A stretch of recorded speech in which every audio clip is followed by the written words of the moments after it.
a whole season. And it's not like the season started fucking a decade ago, 2 decades ago. Like, this shit has been going on for fucking ever. You know what I'm saying? I just seen that they had there's a spot in Cali where I guess all the trash went to glass-wise, and the glass became the ocean eroded the glass. Pebble Beach, yeah. And it's water, all like yeah. But even that is starting to descend into the fucking ocean. They said now. Yeah, now. Right. Like at one point, it was like a shitload. Yeah, it's great. It looks crazy, bro. Summertime in the evening, it will snow ash. Yeah. No matter where you were at, it will snow ash. Fire. Damn.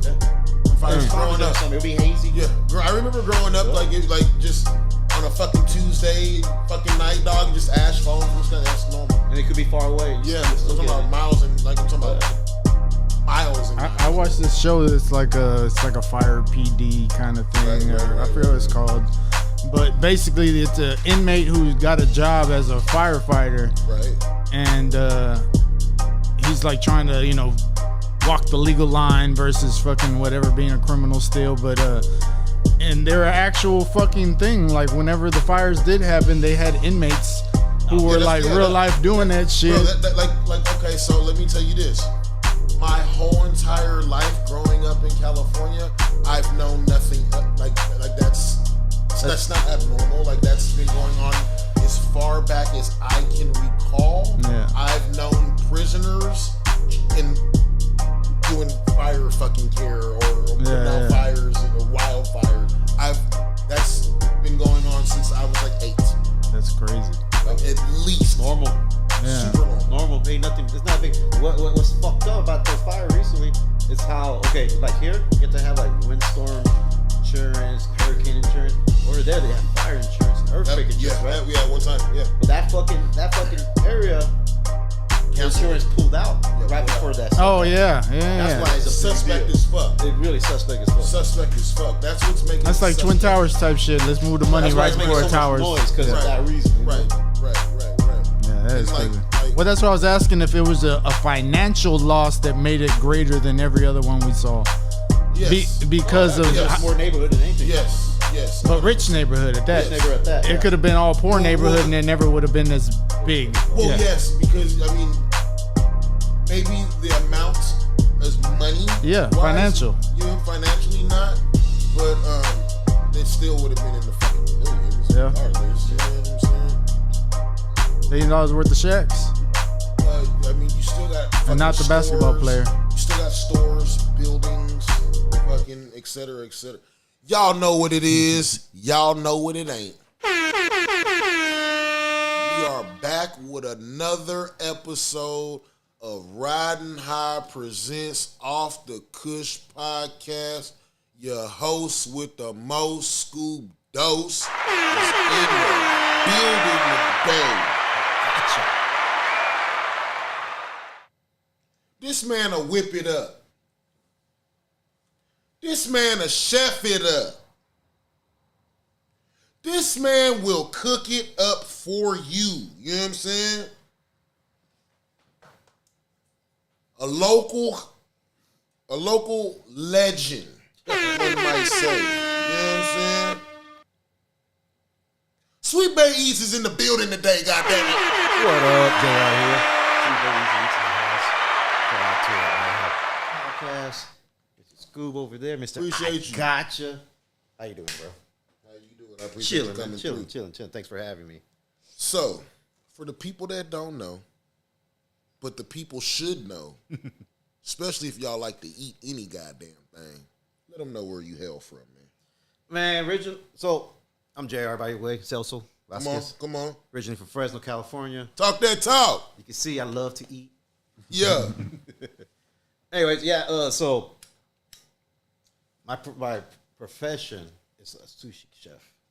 Really? I've always been a sushi chef. That's my first. And you started that in Cali? Nah, I started out here. No shit. Yeah. Well, let's go all the way back. All the way back. Take it back. Let's take it back. Fresno, California. Yeah. You know what I'm saying? West We Coast. going. Insert West Coast music. You know what I'm saying?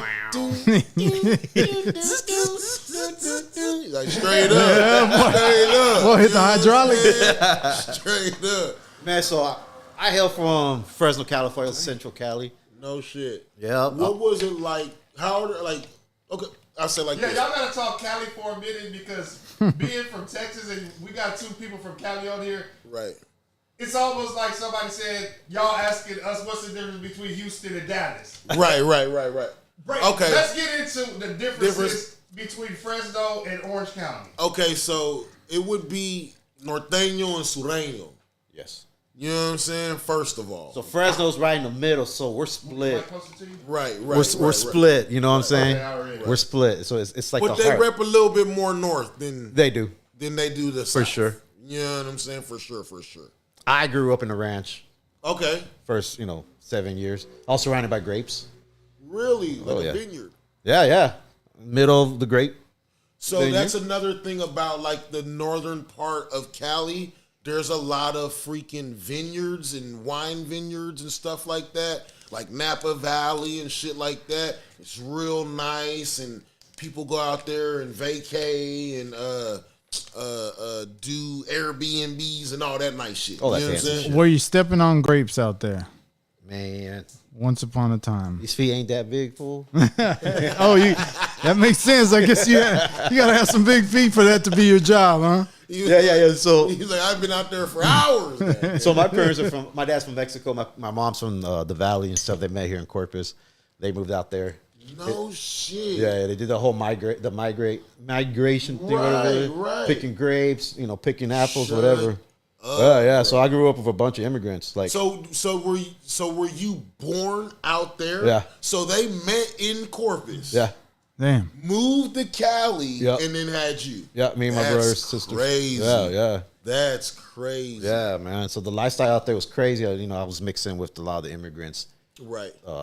which I like to call the honeybee of America. Come on. Because if it wasn't for them, we wouldn't have Well, that boy what said we have on our bro. tables. That was deep as fuck. It gets deeper when you think they're going extinct.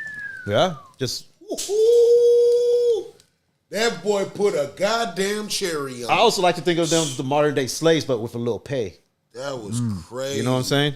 The honeybee Of America. That was crazy. And Yeah. then to think that they might be going that was them was super bars right there. Yeah. Yeah. Them was super bars right there. No, for real. Yeah, that's reality though, man. That was crazy. That's a lot. That's the thing about these generations. Like they never witnessed that or lived that lifestyle. You know what I'm saying? Seeing how hard it was to work out there. My parents out there when we were like 4 years old, 5 years old, they took us out in the great fields. Come on, man. To be cooking up in the sun. Fuck yeah. But for the reason why, is so we won't grow up wanting to do that kind of job, go to school and do whatever. Already. You know what I'm So saying? you better go to goddamn school. That's why I don't work outside. Real shit. What was it like in your community growing up? Like what is the earliest memory of your community in California, in Fresno? Like when life hit for real. Like I mean, Yeah, like you're we live in the ranch. We didn't have no neighbors, so we're Right, just right. secluded I'm with that. But when we moved into the hood, Okay. then reality hit, and it was tough. Right. Like it's really. How old age was that? I was about 7 when I moved out Right. right in the hood. Right. So you're coherent now. Like you're picking up memories and like Yeah. deciphering shit in your brain as much as you can at 7. You know what So I'm we saying? live. Our hood was like in the borderline of the next town over, and that was like all money over there. So like we were able to go to school over there because of the district lines. So we mingle with all the different type of cultures out there. Right. Rich folks, Right. whatever. Right. And it was very segregated. Like you're Mexican, you stick with your Mexican. You're Asian, you stick with your Asians. Really? Yeah, it's like that over there, man. They used to have freaking race wars in the high school and middle school. That's crazy. Yeah. See, there's a difference from there because you say y'all's was like integrated, right? Y'all was We were super integrated, dog. Like, bro, I grew up, I swear on everything. I grew up with off the rippers Vietnamese kids. Yeah. I grew up with a gang of Vietnamese kids and a gang of different Asian kids from Korean, Chinese, Laos, There's Cambodian. Mongs. I grew up with all type of different Asian kids, bro. You say Mongs? Yes, Yeah, they're from bro. Thailand, Mon- dude. Yes, There's bro. so many cultures out There's there. so many different Asian. Sub- That's why I just say Asian. You know, Yeah. because I couldn't. Like so many different Asian kids. I grew up with I mean, you can consider Polynesians. I grew up with Samoans. Yeah. They're like you can like they rock with the Asians tough, bro. Yeah, you know man. what I'm saying? I grew up with blacks, whites, Mexicans, Cubans. Like, bro, I grew up with so many different, and like we were all tight knit. It wasn't like I didn't like we just went to the same school. Like, no, I fuck with Fuklu or Tien or you know what I'm saying. I fuck with you know what I'm saying. Fato and Dang. You know what I'm saying? Like. Did you grow up around Samoans? Was there Samoans in Man, Samoa's more like the Bay Area, LA County and stuff, you know? Okay. And there was some, but it wasn't that big. Where I grew up, my neighborhood was all nothing but Mexicans and Asians from Thailand, the Hmongs and stuff. Right. So going back to earlier, we're talking about the Bloods and the Bulldogs. Right. So big out there up north. from elementary school, all the homies that are Mexican, they as we got older, they tried to click me into the crew, to the gangs, but I wasn't all about that. So I was picked up by the Asians, so my whole crew was nothing but Hmongs, and that's how I grew up. That's why I'm very inspired in my cooking. Come on, with a lot of Asian inspiration. That's fire. You know, that's fire. So I had to stay away from all the BS. Gang you know? and the bullshit. Yes. But then every When coach. did you start noticing the gang stuff like around? Man, like sixth grade. Sixth grade. So right in middle school, that's when everyone started clicking each other. Boom, boom, boom. One time they were gonna. Bullshit, dog. Oh yeah, it's crazy. I was gonna get jumped. Young. I was gonna get jumped, and then they backed off. I was like, "Yeah, what's up?" And then I turned around. There was like 20 Asian kids just behind me. You know, No shit. they had on my back. Yeah, it was crazy. They're like, "You right with us?" I'm like, "Word." It's like prison shit, man. You know? Yeah. Crazy. Trust me, I know. Middle school guy. I'm not bullshitting, bro. So I'm like not bullshitting. in middle school, we had this little crew, and we had a mix of different people from different cultures, the outcasts of our culture. So we got along. So a lot of people didn't like us. So in the middle of all these little race wars going on in school, like between periods, we'll go out to the football field and like get down. No shit. So cops would get there and they break everything. Nothing would happen. A couple fights, a couple squabbles. That's crazy. And then I'll get the call towards the end of the day. Hey, we need you to come to the office, and they'll blame us for the whole bullshit. You know. Yeah, it was tough, man, but it was a great learning experience. You know. That's crazy. So, did you play any sports Yeah. I played like football, wrestling. in school? Yeah. Since fourth grade. No shit. Elementary, yeah. We go against other elementary school. Like out there, like I'm telling you, the district over were rich. Right. So sports were big What deal. was the next town over? Clovis.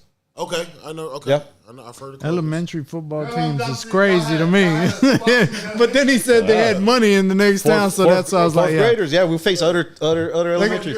Your elementary school had a football team. Yeah, we had a wrestling team, basketball team, That's track cool. and field. Yeah, it trips me out. Y'all don't have that out here. It's crazy. It blows my mind. Like you got to pay to play sports. And, You know, I was like, what the hell? Welcome to Texas. And another thing, did you grow up? What was your elementary school? First through what? Or First through sixth. See?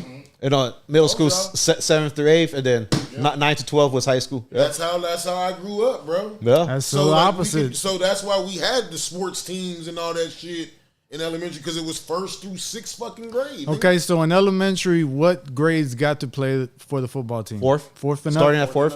I mean, you do JV, and then, as you go fifth grade, if you're good, you go to varsity and stuff. Damn. Yeah. I remember them days, bro. Yeah, it's Yeah, always, it's always even like been first wrestling through was fifth. hardcore, man. If you didn't cut weight, they'll make you wear sweatpants and sweater. You get a cup, a pack of chewing gum, big, the baseball gun, and you just fucking spin in the cup all day just to shed weight. Damn. They were hardcore, man. I think it's really highly illegal too. If you think about it, man. And that was back in the early '90s. Dude, they'll crank up the heater in the little for practice. Yeah. Sweat them out. Yeah, they was doing y'all dirty as fuck. So did you guys ever get a chance living in Fresno to go to Disneyland? And, No, man, we're too poor for that. No shit. Yeah. So like where we live, we got welfare and stuff. We had a 5-bedroom flat house, and we were paying like $500. That's it. When y'all moved from the ranch to the hood, was it almost like your parents kind of like fell off or something like that? No, so my dad was in charge. Okay, so he lived on the ranch. He was just in charge of overseeing the tractors that were parked throughout the day. He was like the house. Man, almost. Yeah. He was just keeping. We lived there for free. Okay, yeah. Ranch hand. Ranch hand. There we go. Good. Yeah. So we're in the middle, the acres of grapes, and then right here in the corner, there's a big old golf course and a big old mansion. That's where the owner lived. So They're in the summer. They'll pick grapes and make raisins, like let them dry out. So California raisins. California raisins. Speaking, Big thing. heard it through the grape. Come on, man. They don't know nothing about that, bro. I swear we don't. I swear we don't. The farthest like I can think California grew up on raisins that, like, is yeah. the show, California the Raisins, cartoon, whatever they were. Yeah, no, it's all Right. real. That was a big That, but that's the thing. extent. You know That what I was a mean? big Like thing growing up. I remember like it's like y'all's mascot and Like, shit. no, I'm talking about we running the house. Like we playing and the California Raisins come on. Yeah. Stop what you doing. Yeah. I'm gonna go inside and go watch this for like a good minute and a half. Yeah, Ray Shar was on the panel. Come on, man. Yeah. And then we'll go back to playing. That was We'll go back to picking And raisins. even like Smokey the Bear was a big mascot in our lives. straight up. Only Oh, you shit. can prevent Huge. forest fires. Huge. Type of shit, you know? Huge. Forest fires are big over there. Huge. Yeah, we got a mascot. Yeah, Ours was the drug dog. that was everyone. Nah. We let that dude down. Spicy. Yeah, we let him down. McGruff the crime dog. Yeah, damn, y'all taking a nigga back right So now. like, yeah, living in the hood was crazy, man. Like, So yeah, how did y'all go from the ranch to the hood? so okay, so they sold the land, so we had to move out. People did. Yeah, they sold. Yeah, the you gotta acres. go. You ain't got no choice. Because they were gonna build a big old freeway right in front, like right on top of my house. shit. Yeah. There's a lot of freeways out there. It's Yeah, crazy, yeah, highways yeah. or whatever. And that's a thing in Cali too. Like a lot of well, I guess throughout America. Because I was gonna say Corpus just had that right now. I want to say throughout America, a lot of the hoods, what we consider the hoods, like what we would consider the hoods, freeway. Yeah. Yeah. You know what I'm saying? Oh, y'all, okay, freeway, nigga. Yep. But yeah, growing up, like the normality of growing up was seeing helicopters in the sky at nighttime. That was normal all the time. They're always Just looking for chasing someone. somebody down or Chasing something. someone, yeah. So I lived at the spot. Like my crib was the spot, nigga. Yeah. So it was nothing that like we're talking right now for them niggas that like be really like shining they shit on my motherfucking crib. Yeah, you open that door, they're gonna shine your ass. I'm not bullshit. Like, them niggas would really be shining they motherfuckers like on my house, nigga. Yeah. Yeah. The spotlight is on my crib. This shit might happen like 2 or 3 times a week, nigga. Yeah. The day they don't show up, is something's really wrong. You're like, God, nigga. I haven't seen the bird in the sky. That's Ghetto bird. Ghetto bird, man. What was the neighborhood that you moved in like? How was it like? Hey, like I say, it was crazy, man. It was drive-bys and people getting killed and stuff. I saw a lady get her head blasted right in front of my house. Damn. So moving over here is day and night, you know. Yeah, fuck yeah. You know, Damn. I mean, they get, you know, crazy motherfuckers here, but That's, over there's like a daily thing though. where did you go to school out over there? Clovis High. No shit. Yeah. Bro, that's it. You know what that is? They had a good football program. Oh shit. Yeah, we had a lot of Fuck yeah. yeah, we had a lot of stars. Look that come up out. real quick. Look up Clovis. Look up Clovis High School real quick. The Cougars. Oh shit! Yeah. You graduated from there? Nah, man. So I got a story about that shit. So fast forward to like 1999, close towards the end. That whole gas price rising and the cost of living went up. Right. So we're paying Yeah, like like a mini $500 for a stadium. 5-bedroom house. Niggas had a pool at their school. The what? Niggas had a pool at y'all. Oh yeah, they had a badass pool, dude. Yeah. Bro, They got a solar panel parking lot. They do? Every high school that I went Damn. to had a pool, nigga. That's crazy. Every high school I went to, I had a pool, nigga. Yeah, We went sports to were the city crazy out pool. there. And we had a stadium. You think the That's what he That's said. what I said. They got a motherfucking stadium. yeah, you think the Buck Stadium is big? Yeah, Heck no, shit. man. We had like a college stadium. It was yeah. crazy, dude. Fuck yeah. Nigga, I used to be on the water polo team till them white boys tried to drown me. Nigga, I'm not bullshitting. Golf and all. Water polo. They had a golf team out there too. I was gonna say we had a golf team. We I had had no a golf team. course. I had a homeboy that almost got a scholarship on golf. Oh Damn. shit. Tennis is big. Nigga, badminton is big. Running, you just running, make something out of it. It's different. It's just so different, dog. Yeah, It's just different. Tell us about the So this is like what years? Your high school time. 1999. 99, right? I left in 2000 from Cali to come over here. So you graduated in 99? No. Or you... I was supposed He to was graduate he in was- 2001. Me too. I left I was supposed to graduate in the summer before I was supposed to graduate because 42. 42 or 41? How old are you? 42? 42. Yeah, I just turned 42. So So we left because they were going to sell the house, apparently. Oh, the people that y'all was The landlord. Right. But in reality, The what? house in the hood was gonna get sold. Now. Yeah. Now, so that land got sold. Now you had to move down. And y'all You have to understand. About to get sold. You have to Man, understand they do that, that in Cali, dog. like, when we had just to, to get you out the crib. yeah, when we had to leave the hood, it was when all the cost of living went up. So they're like, damn, you're paying $500 for that. Yeah. So the landlords, they couldn't break the lease, so like we're gonna sell it. Yep. Come find out, we left that summer before I was supposed to graduate. Came over here to Corpus. Come find out, they just re-rented it to someone else at a higher Damn. price. At $1,200. Yeah. Yeah. I'm trying to tell y'all, man. So we left right in the beginning of all that BS, you know. Got here, live with my grandma. We were supposed to go back. I got tricked into moving to Corpus. And you know, like, not to cut You got tricked. Yeah. Not to cut you. Please remember where you left off. Mm-hmm. Because of that price rise in California, it shoved a lot of people that were born and raised in California into poverty and homelessness. And that's where you start to see the rise and surge of tent cities. There was none of that shit growing up. No. There weren't no tent cities or like fucking infestation of homeless people like it was. It was the price rise, bro, that pushed all of these normal, regular Americans out of their homes into hotels, and from hotels into fucking Tent city. straight up. Yeah, it's dog. crazy. So And it's legal. Okay, pick up on the because you said two. Your grandma the tricked reason you. that you didn't get to graduate and did that. you I got tricked. You got Okay, tricked. okay, let's what step. comes first? Let's step a little thing really fast. Like he was saying, like the life is crazy over there. Like a lot of my homies, right in high school,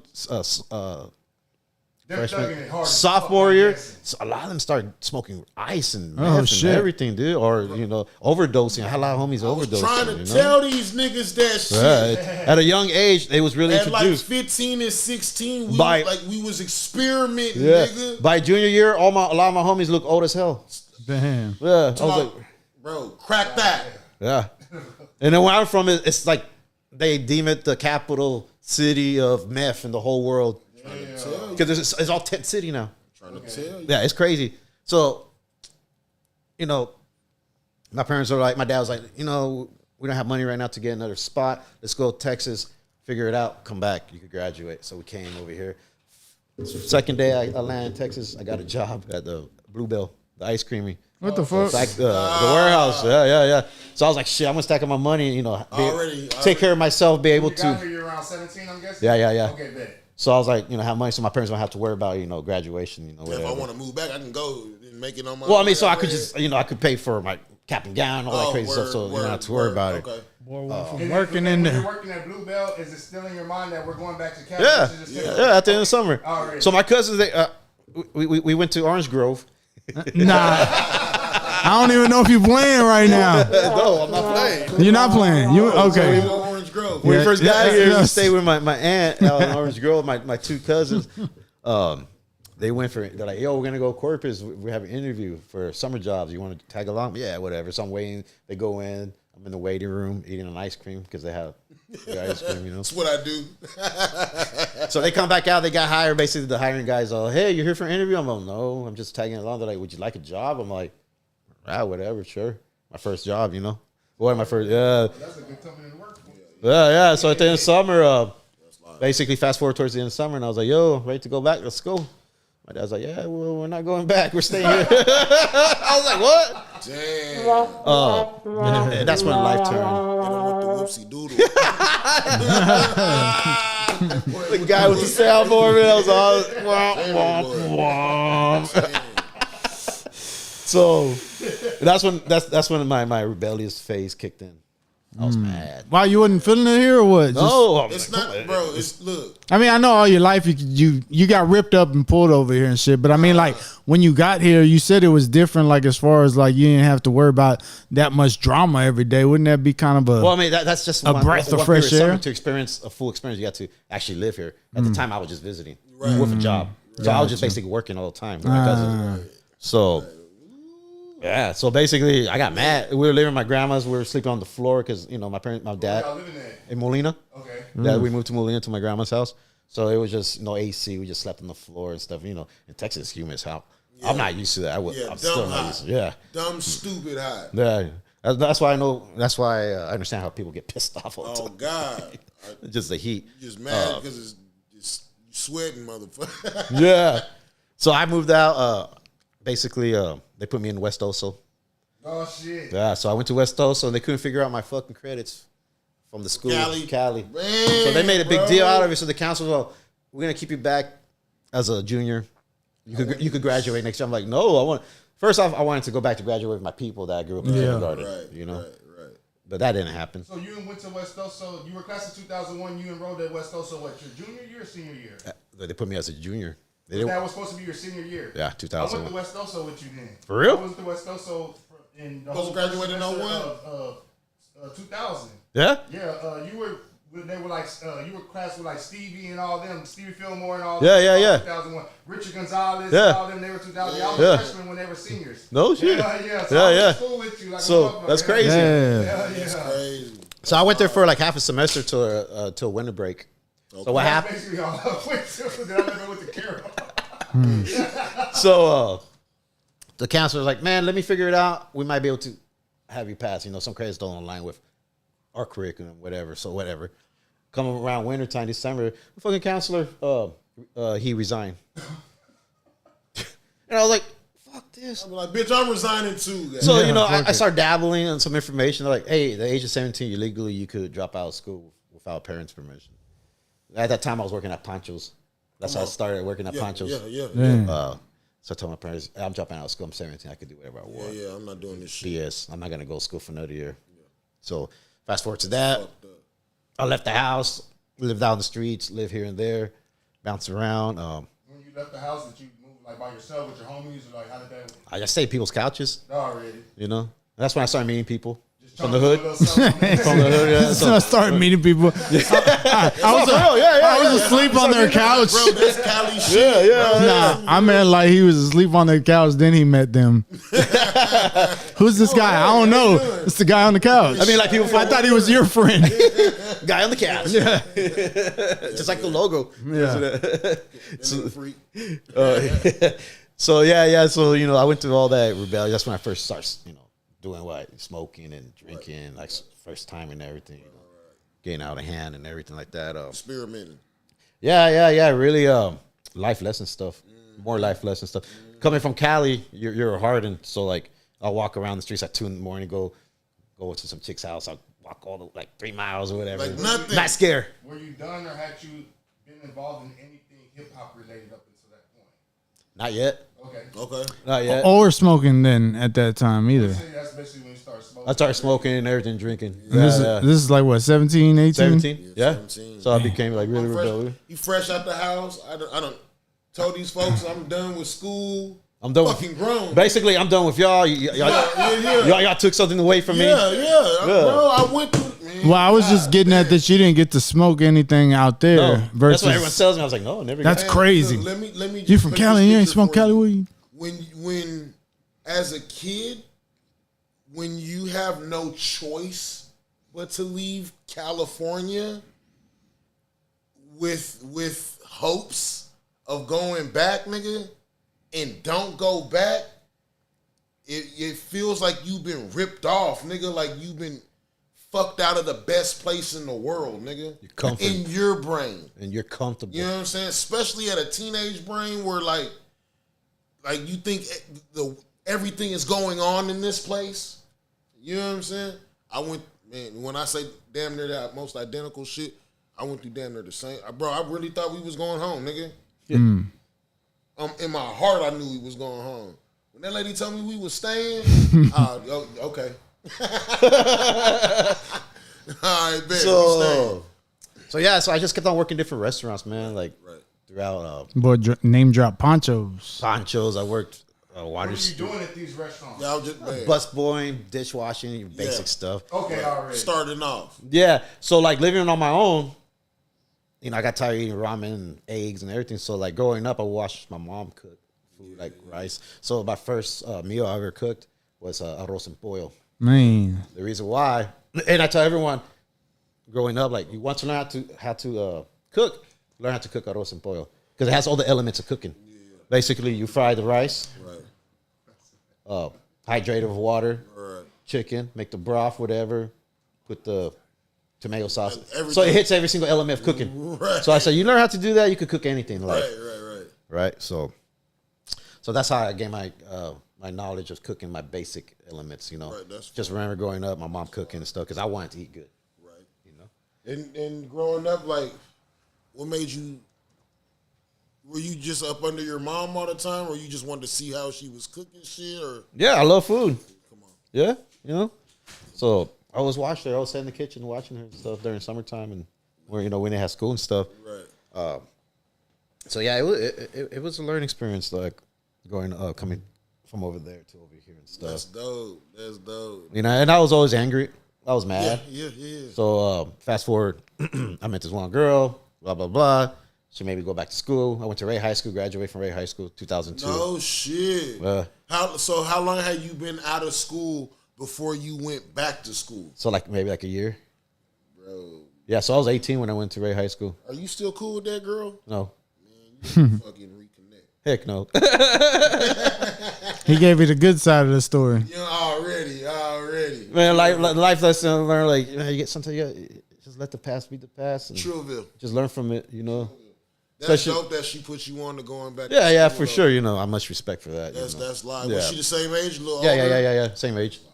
Yeah, it was dope going to school being 18. You can check yourself out anytime. Already, I'm done today. I go do my little homework. I'm done. I'm gonna go. I'm done today. And I was in the work program, so right after school, I'll go work Yeah. at Water Street Oyster Bar and stuff like that. And that's why, So you wound up going to Ray, graduating from there. yeah, That's live. Class 2002. 2002.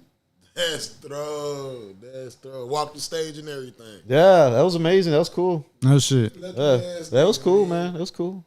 That was dope. Yeah, we don't know nothing about that. Nah. Yeah, man. I don't even know where mine's at.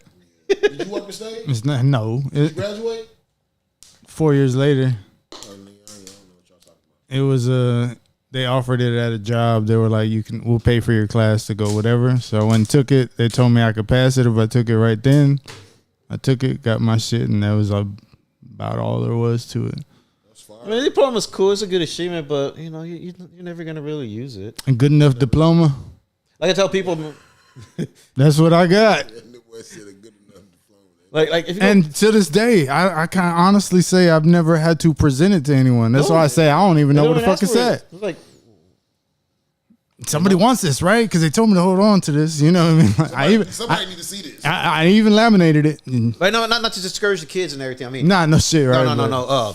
So if you're gonna go, I mean, Throw that shit away, man. Nah, it's just- they lying to y'all. they're lying to y'all. It's Schools for fools. you're a Nah. money mule. They were just Yeah. milking y'all the whole Straight time. up. I mean, if we want to be real with the kids about it, like everything they taught y'all, they taught us as a lie growing up. Yeah. Right now, we should all be like super rich financial people, like mentally, not just on fucking paper. Mentally, we should all be that smart. And they ain't But- giving us all the jewels anyway. Like Nah. them niggas they're not teaching us everything. They're teaching them what they want to teach us. Church. You know, it's crazy. But yeah, so yeah, schools for fools. Fuck your diploma, not yours, but whoever out I there. never use it, man. I Yeah. don't know where's that. Collecting dust. So you got that, and then what? Oh, then I went to Del Mar. Started doing Really? like little music production courses and stuff. No shit. That's tight. Yeah, but the Was that like your introduction into hip hop or? so around that time, I was fucking with Deepwater Records. Okay. Sharkman. Sharkman. Yeah. Man, hold up. Yeah, so I Shout met out him. Sharkman. Sorry, Sharkman. Yeah.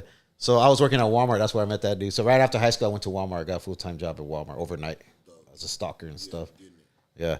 So that's why I met Sharkman, and then I started helping him promote stuff, going to the beach, passing out CDs, selling CDs or whatever. What is this, like shows. 2002, 3, you said? yeah, Something like that? 2002, Dang, hold up, bro. We all motion at the same time, baby. Yeah. That's dope. So it was more of the Latin scene, and that's when I really got to hang out with the Mexicans. So I grasped my culture more out here than anything, because growing up it was more Asian inspired than anything. Yeah. So the whole hip hop thing, that's why I started getting into more Texas rap. Man, when I first got I heard that screw stuff, I was like, what the hell is that? What are they listening to? Yeah, that's crazy, man. You guys is wild. You know? These guys is wild. But our version, come find out, well, they're having the whole screw movement here out in the Bay over there. They're doing the whole hyphy movement. With all that dress. yeah. This was what it is, man. You know? Yeah. All the Mac Dre The shit. Ghost riding the whip. Yeah, Ghost Rider. Yeah, man. I like that shit. wasn't on- I like E40. Yeah. So like that all. I like E40. I never really got into Mac Dre. Yeah, I fuck with E40. Mac Dre's more on the funk side, I guess. Funky. Yeah, well, I mean, he was really gangster rap back in the day until they got popped for that burglary they did down in Fresno. Gangsta He was in the hotel with apparently with some chick, and he got involved in it for association. So they locked his ass out in Fresno County. Damn. And then he rapped. He released an album out of the county in Fresno. He rapped through the phone and did a whole I album. remember that. Yeah, that was out of Fresno. And after he got out, he just wanted to have fun. So that's when he started doing the whole hyphy thing, the whole, stupid, retarded stuff. You know what I mean? Yeah. Yeah, I liked it. I fucks with it. Yeah. So, back to over here. So I moved to Texas, I learned the whole South, and then East Coast, I got more to East Coast. Because in Cali, you know how it is. It's just, you're strictly West Coast. That's all you mess with. Chicano rap and Tupac and everything. The whole East Coast, West Coast was real. I mean, like, you roll with the West Coast, you roll with the West Coast. Yeah. So that's how, I was about to That's say. how it was down here for At me. that time, if you can recall, somebody comes around with a Puffy, a Biggie, or a Craig Mack record, like Bad Boy as a record label. Yeah. you can look at. Yeah. Oh, heck yeah. Yeah. Everybody want to fight you. Yeah. And no one really Turn did. that shit off, bro. Yeah. We not listening Nope. to that shit over here, dog. He Was said, it acceptable before the Tupac shit? Yes, It was. bro. Yeah. Okay. That's where a lot of the style comes from. Yes, we was fucking with Already. that shit. When that Pac and Big, we not fucking with that shit. Yeah, the rapping was real back then, Yeah. That's fun times, though, man. Those are fun times. I told him it took me a while, like years, maybe even 5 to 10 years for me to listen to a Biggie song, I'm not a Biggie CD. No, for real. On Jesus. On Everything I Love, it was Jesus, Tupac to the end type of shit. was like Like, and that's how it sacrilegious felt to- though as a kid. Like, Yes, your favorite rapper had a problem with somebody. I'm not fucking with them. That's it. I believe everything my favorite rapper says. Period, nigga. Religiously. Yeah, religious Period, till dog. this day. Because Yeah. some people, what I'm saying now, like I've listened to Big and I appreciate him now Right, that I've heard him. now. Yeah, great, everything, right? Right. But other people will still not give him that respect, and To they're this like, day. "Fuck you, West Side bitch." To Like, this day, man. yeah. So To this day, bro. Like, bro, we was so pop, bro. Like, we was like, fuck. Like, we was really on some fuck the East Coast, bro. We was not jamming that shit. What was your first rap artist you listened to? My first rap artist You remember? ever. Yeah. Ever. Ever. I'll never forget, dog. I thought I was going to get my ass whooped for listening to it. Ho, ho, ho, hey, we want some pussy. I was like, oh, God, nigga, where's my mother? I guess I never put them in a rap category. I'm finna get in trouble. Too Loud Crew was definitely rap. Well, like dance though. It was dance to me. They were like It was like booty shaking. Yeah, it South wasn't really Florida. rap. Yeah. Rap to me. They weren't I heard like that shit. More poppy to you or what? no, not even poppy whole because they were different- nasty as fuck. Like that's what I grew up on too. But I'm just saying, like I didn't think of them as rap. That rap. was like my that is like my earliest memory of rap was I was chilling on my mom's block of the dude that I was telling y'all about. We was chilling on that block, and fucking they was like all amped up about like old dude came through with the tape, and they popped that tape in, and I just remember hearing that, bro, and immediately started looking for my mother, nigga. Like I'm definitely getting my ass whooped if I hear like if this lady see me. My mom's the one who pushed play, bro. Oh, that shit's crazy. So what was your introduction? Mine, man, was Bone Thugs, but it was like the That's mine too. underground. Wow. The Damn, Bone that's Enterprise. crazy. That's crazy. My answer was gonna be like fucking these are the breaks or fucking yeah. rappers delight type shit. But is that more hip hop and not rap? Well, to me, At that time, yes. There was difference between like I claim my introduction to hip hop to be like the first actual record that I had. Or maybe like the first actual record that my dad had. Like, I don't count the fucking songs that were playing on the radio as like my introduction to hip hop. Right. Even though that probably was my introduction to hip That hop. definitely was. No, that's true. My- That's true. My introduction that I count is like the tapes that my dad had, or you know what I'm saying, having that first Bone Thugs fucking tape and putting that bitch in a cassette myself. Like, that's my first memory of me playing the fucking Only a physical copy of hip physical hop. copy of hip hop. Yeah. I was recording shit off the radio. Oh, nigga. I was gonna say my mom was doing that and she went and bought the shit. Yeah, I was Like, recording shit off the radio. Like I a master mixtape, nigga. Like, cause I stole shit way before I bought shit from my mom, like music wise. You know what I mean? Like that. And I remember stealing shit, but I want to She say had to buy another copy. The first album that I ever bought, ever hip hop rap related, was that Fuji's The Score, dog. Oh, damn. Yeah. When that shit fucking hit the scene, bro, Lauryn Hill's bars, nigga, like I had never, like, bro, that shit was crazy. That East 1999, Bro, that's that what you're shit talking was about, right? Fucking No, crazy. no. I listened to the Underground. The very first albums, they were called Bone Enterprise. Oh, Yeah, I remember shit. those. It's a yellow cover with the Grim Reaper, like Yep. the cartoonish, and Yep. Bone in front. Bro. And it was released through some country ass label Yes, called bro. I Stony Brook- remember that. Stony dog. Brook Records. So- I remember that album, dog. Yeah. Oh, God. My introduction was definitely East 1990. I had a partner, man. His name was Chongo, and he was from Arizona. And he was a Bone Thug maniac. Yeah. And that's all. That nigga had every goddamn thing. Everything. He used to freestyle with a dude like that. For a while, he didn't have it like that, but in his mind, he had it like that, bro. Hey, over time though, It started getting better. he started and better, catching right? it, bro. And I was like, Right, okay, right. you really a fan now. Like, took some years to give him his credit, but Bro, hey, hey, Bone- hey, hey. shout out to Looney Tune though, straight up. That was bro, his name. Bone Thugs changed the first time I heard Bone Thugs, I was living in Atlanta, Georgia, bro, and it was that first of the month. Oh yeah. Oh, nigga, what? It's a rap. Just nigga.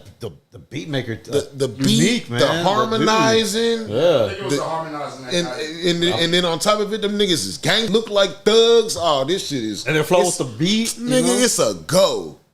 Everybody was fucking with it. There's not nobody I didn't know in my neighborhood in Atlanta, in East Point, Atlanta, that was not. Them niggas is trash. They're not at all. Everybody was jamming that shit. At the same time, 3-6 is tearing the club up. Yeah. That's crazy to think. Simultaneously, well, if you remember, like they threw shots. I was gonna say because I didn't hear Yeah, about they it. beef. They beef. They threw shots Oh, on yeah, that all day. fucking CD. Fucking Two, Jam, 3, Crucial 6. Conflict, Yeah. Do and Die. I remember So- Crucial Conflict and Do or Die. More with Yeah. Crucial Conflict more than 3-6. Fuck yeah. Because they 3-6 even- wasn't really. I feel like exactly 3-6 wasn't out there like that. Yeah, I feel I like- was talking to somebody like this Because like, they were talking about how they bit their style. well, to me, 3-6 didn't really pop off to like 2000. Yeah. Sipping on Scissor. Nah, that you was like, tear the nah, club, nah, tear the nah, club nah. up, They tear were- the club like, up. to the mass. Tear Oh, the yeah, yeah, yeah. club To the Yeah, up. masses. yeah, to the Yeah, you're right, masses. you're right, you're You right. didn't see no 3-6 Mafia nah, videos. nah, like, It was surprising when they made it on the radio. I was like, what? Exactly. And listening to 3-6 Mafia back then was almost like jamming a screw tape. Right. Like it was underground. Right, right. 8 Ball to You gotta MJG. be like you gotta You a be nigga. fanatic to this. You know what I'm saying? Like, damn, you a fucking screwhead. Like that nigga you a was real like nigga out here. 3-6 Mafia head. Yeah, Like, he had all that underground shit type shit. Yeah, that's, yeah. Yeah, yeah. I mean, because 3-6, they released an album called like Bone Disc. Oh shit. Yeah, it's an album. That's the Yeah. thing. This is a thing, though. Like this. Damn. Yeah, on the undergrounds, like Bone already got mainstream. That's what I'm saying. So Super. Bone probably didn't even acknowledge that shit. You know what I'm saying? Like, why? You know? Nah, I'll find you the lyrics. It's on. It's on that quadruple CD. platinum, nigga. We quadruple platinum off of one song. Yeah. The Crossroads, man. Those motherfuckers went platinum. That Crossroads video changed the game, nigga. Now, bitch, you lie your funk ass on the ground. Nah. Nah. That shit. Meanwhile, swear to Bro. say, yeah, growing up, that shit was fire, bro. Yeah, you brought That Bone Thugs. That album's good, man. that was a good time to be a kid. Nigga. And then Mr. Ouija and the Mo Murder. Man. Did you do any work with Sharkman? Oh, you know, I just helped him like promote and stuff. Okay. I never rap, dude. Okay. So you weren't even rapping then? I was learning. I was watching how Peeping he game. recorded in Right. engineering. That's why I pursued to go to Del Mar and do a couple courses. So That's Sharkman had like his fire. own like home studio? Yeah, home studio. Okay, Yeah. That's Got a lot of Latin artists. You know. Oh, really? Yeah, it was more Latin He, stuff. So he had done like a video series. And you were like, in fucking, the I'm gonna past go to 10 school years. for it. Yeah. What, did I was he trying to interview go to you? school for it. Like How long did you wind up going to school? He couple interviewed semesters you. I dropped out. I remember you did that. I had to live, bro. Yeah, it's expensive. It got expensive. I had to live. I was working 3 jobs. Yeah, it was. Yeah, I was working 3 jobs. I went to going to school. You know. what's the school that's downtown Houston? Full Sail? Nah, downtown Houston, the university. Down U of H. Right? I went to U of H for like fucking a couple of weeks. Like I want to say like maybe like a semester, bro. but I was in a big body Bourbon coming from Cleveland, nigga. It was $100, 50 there, 50 back, nigga. Man, To go to school. dedication. Nigga, did that shit for about 6 months and was like, yeah, we done. So how long did you go to the Delmar program for? A couple of semesters and I dropped out. Yeah, I couldn't make it. I was too tired working 3 jobs, Yeah, living alone, you know. And then after that, you just keep picking up with the working and stuff, or what? Like, Yeah, I just kept on working different restaurants. Man, I worked at 30 different restaurants right out of high school, dude. It was crazy. Here in But Corpus? it was cool though, cause Here in Corpus Yeah, or I'll just be- all throughout, like, it was on Corpus. that's what's up. So I'll be dishwashing, and then someone from other restaurant like, "Dad, he's pretty fast." So they hit me, "Yo, come wash dishes over here. We'll pay you this much more." All right. So I was just being recruited. Yeah, like that, you know? yeah. They were just stealing me from different. Yeah, Everyone yeah. was just stealing me. It was crazy. I was Yeah, just, yeah. you know, I was quick doing Yeah, dishwashing. fire. And that's they do that, bro. In the That's why a lot of these restaurant kids, business. Yeah, a lot of kids they want to be chefs, and so like, Yeah. oh, I'm gonna go. I went to school for that. I was like, cool, go wash dishes. Why? I went to school. I said, no, go wash dishes. Like, teach you how to be fast and accurate and all that crazy. Like, you gotta do it, man. You gotta start from the bottom. You gotta start from the bottom, dog. You can't go in for a little I done cocky did- attitude because you know you'll I done get did it ran all, over. man. what was your first position ever getting to be in the kitchen cooking something? Yeah. Water Street. Right after that, I was dishwashing. Damn. I hired my dad. I was my dad's boss for a while.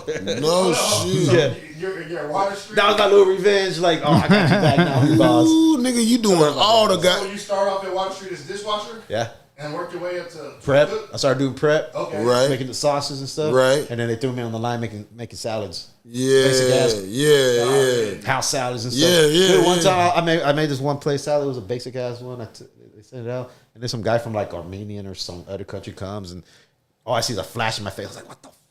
He's like, oh, your salad was really good. I had to take a picture. Oh, shit. Yeah, what the heck? And he took me $50. Damn. And I was like, okay. So I was like, wow, this money is Yeah, I got something. yeah. That's fire. So I worked there and stuff, and I was messing with the whole Latin scene, the hip hop scene, the local Come on. scene, Come on, as you should. networking with them, with G Flow, all them dudes. You know What's what I'm that? saying? G Flow. Yeah. Shout out G Flow. Yeah. That's live. So doing that, then I started getting out from the whole Latin scene thing, and that's when I started hanging out with those two. We worked at the pawn shop and stuff. Okay. And then that's when he was introduced to Public Zoo. So me and him got a house. It was a party house on Atlantic Street over here Okay. by 5 Points. So they were just hanging out, like different members were just basically they were sleeping on the couch. That's So crazy. there was always someone there at the house, party house. You know what I'm saying? Right. So those got How down. fucking long has Public Zoo been around? He's telling you. He's telling you. What like year is 90s. this? Let him cook. Let him Yeah, cook. like Yeah. I crossed paths with the zoo back in 2007. Okay. They were saying my house and stuff, and I was just And they was already formed then. they're ready for them. They had their different name changes, like Confusion Crew, Hip Hop Kids, all that crazy stuff. So John was living in San Antonio. I didn't really know John much, and basically I would hang out with Stro, Warm, other older heads and stuff. There, Marlena. Like Marlena's like one of my best friends. Right. She'd hang out with me at the house all the time. Shout out Marley Marl. Yeah. So that was a party house. So they got comfortable with me and everything. And back then I was all shaved head, all fucking gangster looking. They're afraid of it. They're like, Daddy, we thought you were like an enforcer because they thought I was like those two's enforcer. You know what I mean? Big Cholo, huh? Yeah. Where's he from? He's from Cali, Holmes. Yes, in Cali, Califas. yeah. Then he went to Alice, that dude. So me and him became really good friends, like my little brother. So I always watched his back and stuff. So I was really, that Cali mentality, like Right. click-wise, Of course. Like, I don't know who you guys are.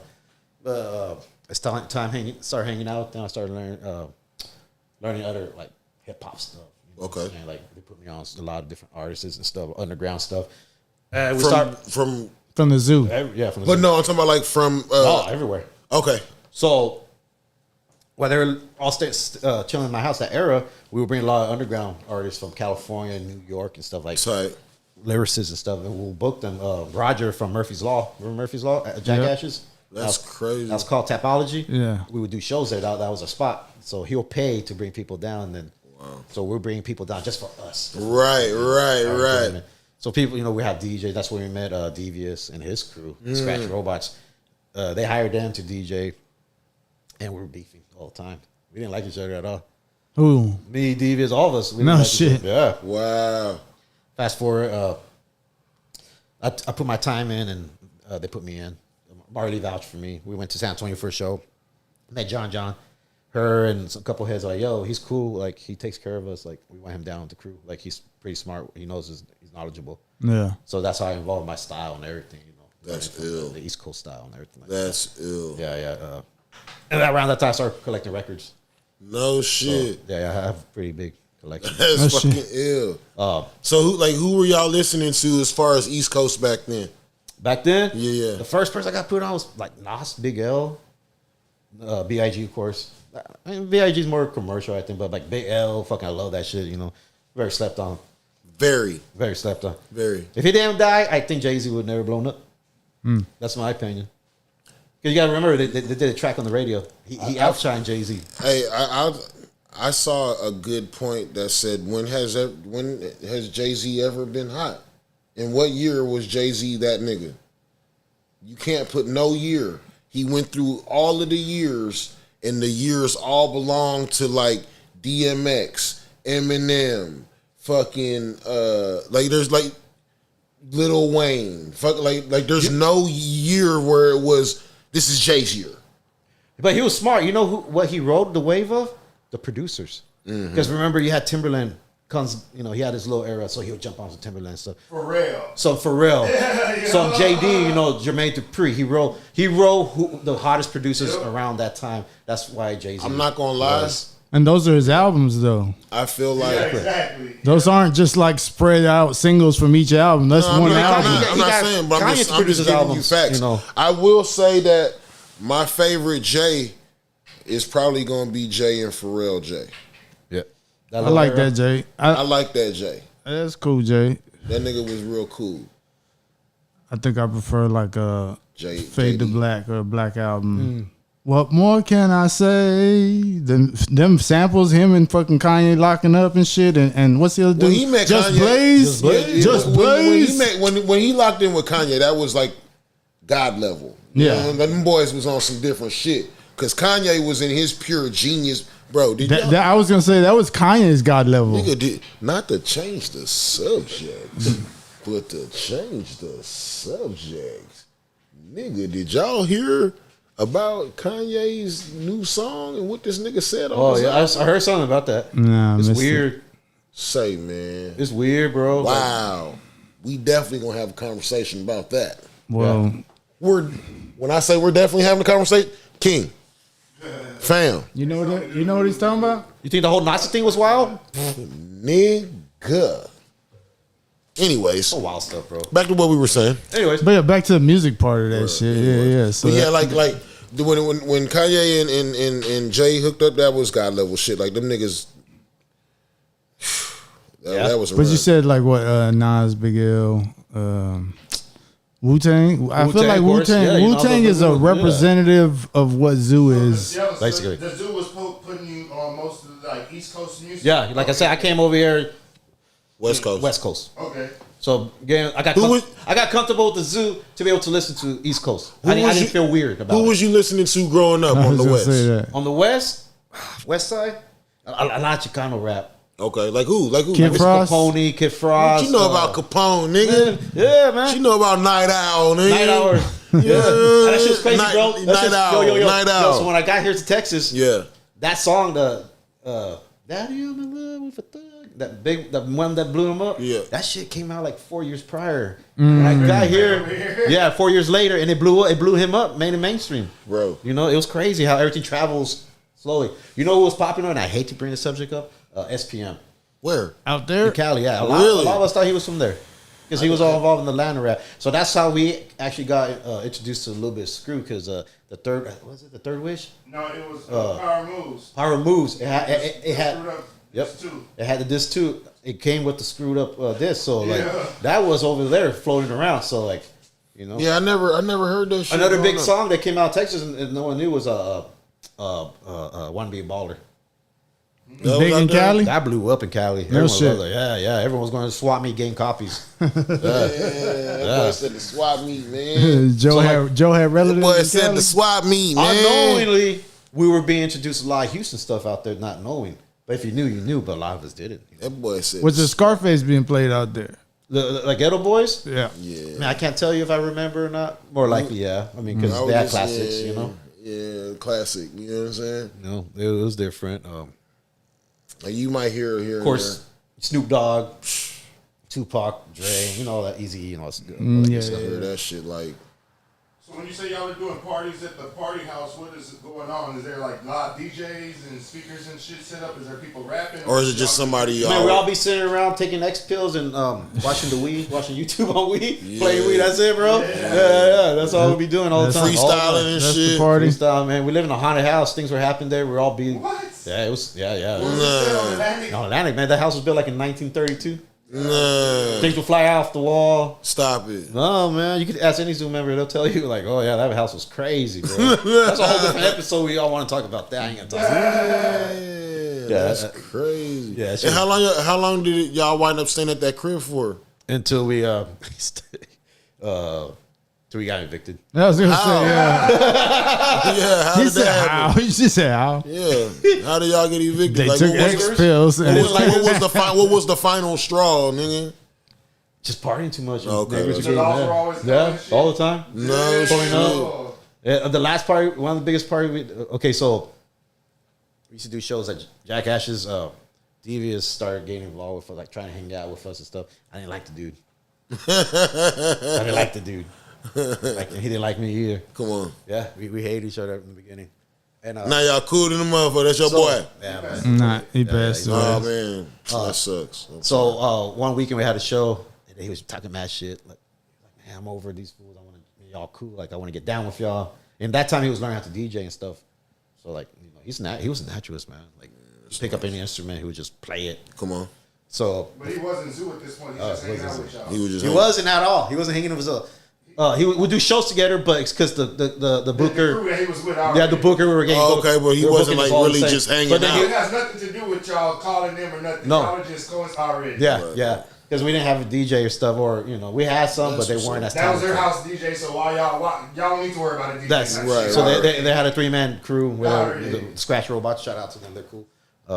So one weekend I got in his face and I told him, I was like, man, I don't trust you, fool. Like you're not loyal, blah blah blah, like you know, type of stuff. So, you know, whatever. We said some words and nothing happened. So next weekend we were gonna throw a party.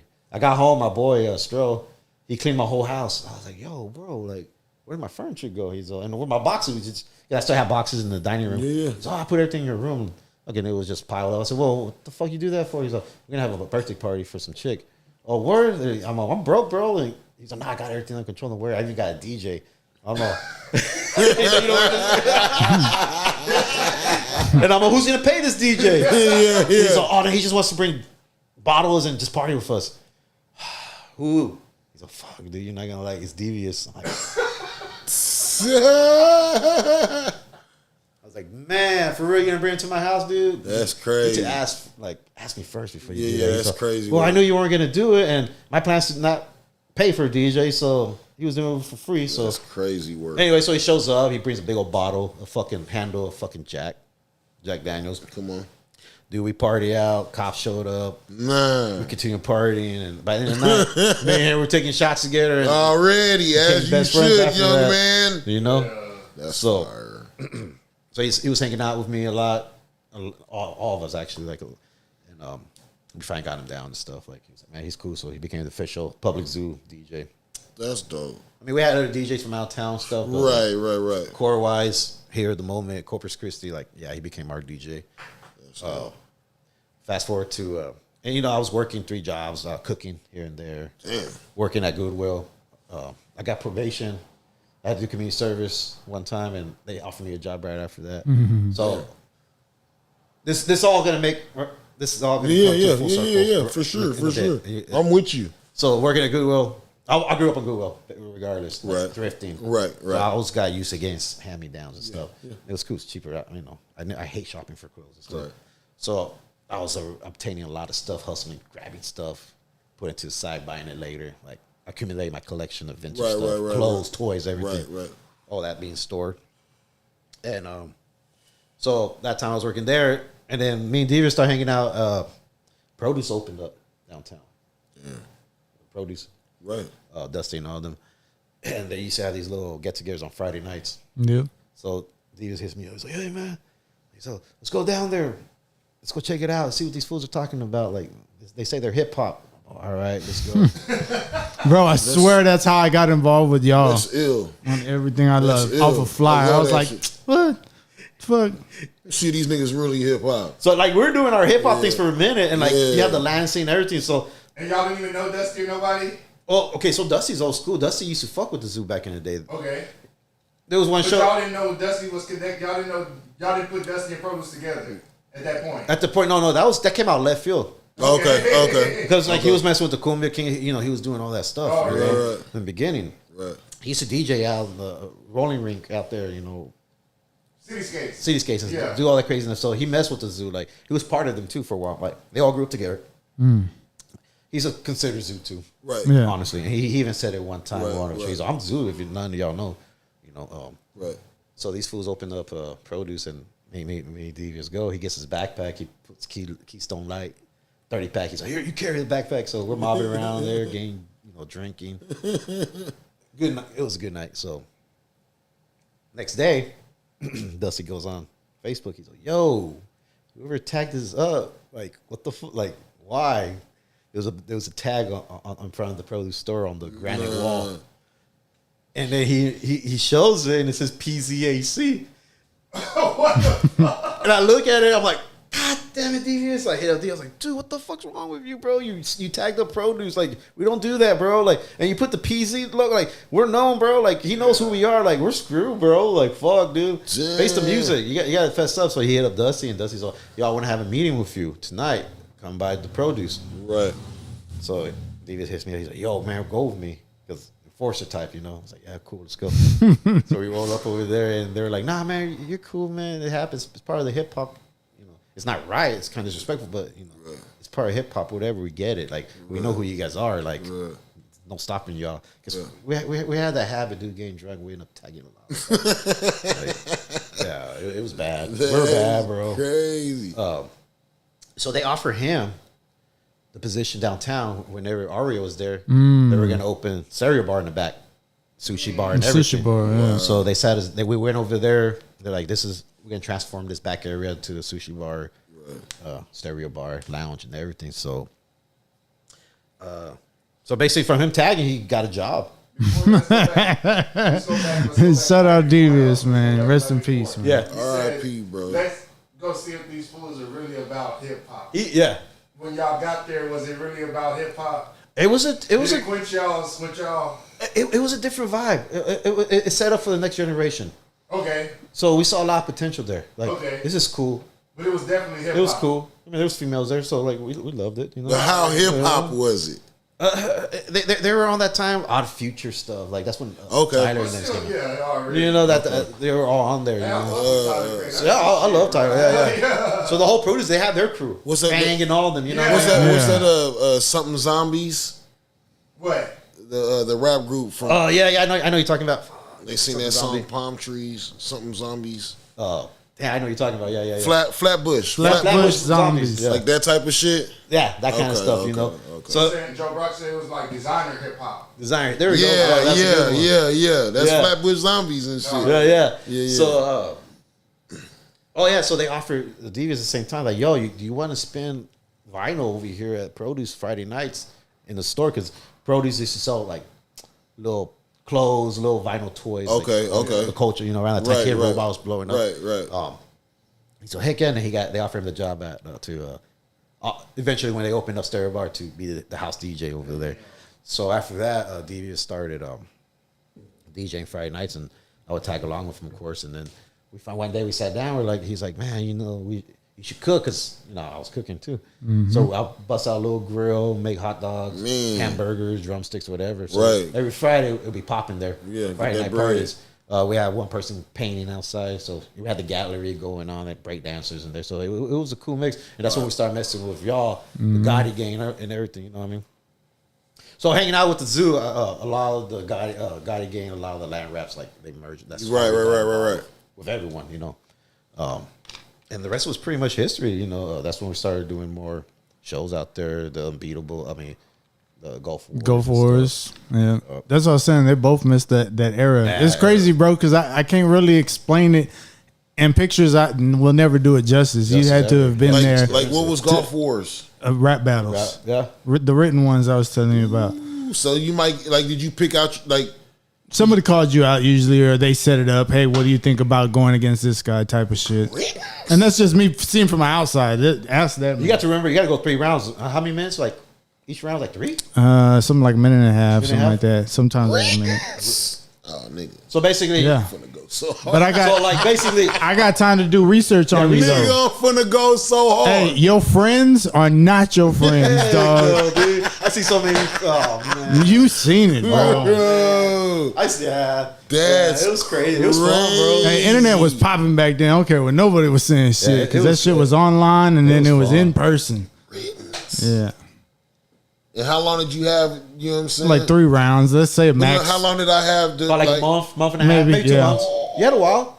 There was, yeah, and that's how we met Joe Brock. Really get off. Kid Cuisine. Kid Cuisine. Yeah, he was going by Kid Cuisine at the That's time. fire. It is pretty fire. Hey, Brock was pretty fire, So, boy. bro, On the that's bar level. Fire. So we met Brock to that whole circuit, the whole battle rap thing, right? that was Brock's name. Kid Cuisine. Boy, that's flames. So Devious was still around that time, and Food bars. Devious started advocating for Joe Brock to be in the zoo. He was a character, you know. We liked him and stuff. And I kid you not, maybe like a month later, that's when Devious passed away. Damn. But prior to that, Devious like told me. Around that time, I became the vice president of the zoo. Okay. So I had, Obligations. exactly. Devious told me, he said, "Yo, man, put down Joe Brock That's fire. and Magnus." At the time, Magnus was coming around that Fire. time too. And so when he passed away, like fast forward, he passed away. We granted his wishes. His last wishes was to put down Kid Cuisine, Joe Brock, and so the ill, Magnus. dog. So I put them down, so made his announcement and stuff, and that's how they got on the crew and stuff. That's so ill. So I moved in with Joe Brock after that. I lived with him for a while, so I started working with him. Prior to that, so after Devious passed, they opened sushi bar and stereo bar. Those were popping, Right. popping, they were popping. Real? The food was good, everything. That's the whole culture of the sushi era, Okay. which was run by produce. Right, All the right, same right, heads okay, and produce, David okay. Lay, The sushi David era. I Lee, and remember all that them. era. That was unbeatable days. Unbeatable days, yeah. So they were controlling that too. Like they had that pop in the lounges, the sushi bars, and everything. Yeah. So right when Divas passed, David Layer would reach out to me. He's like, "Hey, we want to teach you how to make sushi. Come work for us." I'm like, "Man, I don't eat sushi. I don't do none of that stuff, you know." So it took him like 3 times. Yeah, like you tripping like. After he passed, after Divas passed, he asked me one time, and I'm all, "Yeah, you know what? Fuck, I'll go learn." So they sent me on the island. That's how I started learning to make sushi, and I began my sushi career and flavors and everything. That's how I learned how to do That's different crazy. flavors. With the wood and everything. With everything, yeah. I roll by hand. I don't use that little mat much. So like crazy. Joe Brock taught me how to roll sushi. David Lee, owner of Rock and Roll Sushi out on the island, he taught me. Has different teachers and stuff. So I caught on really fast. That's David Lay that. was teaching you too. Or what? He was running.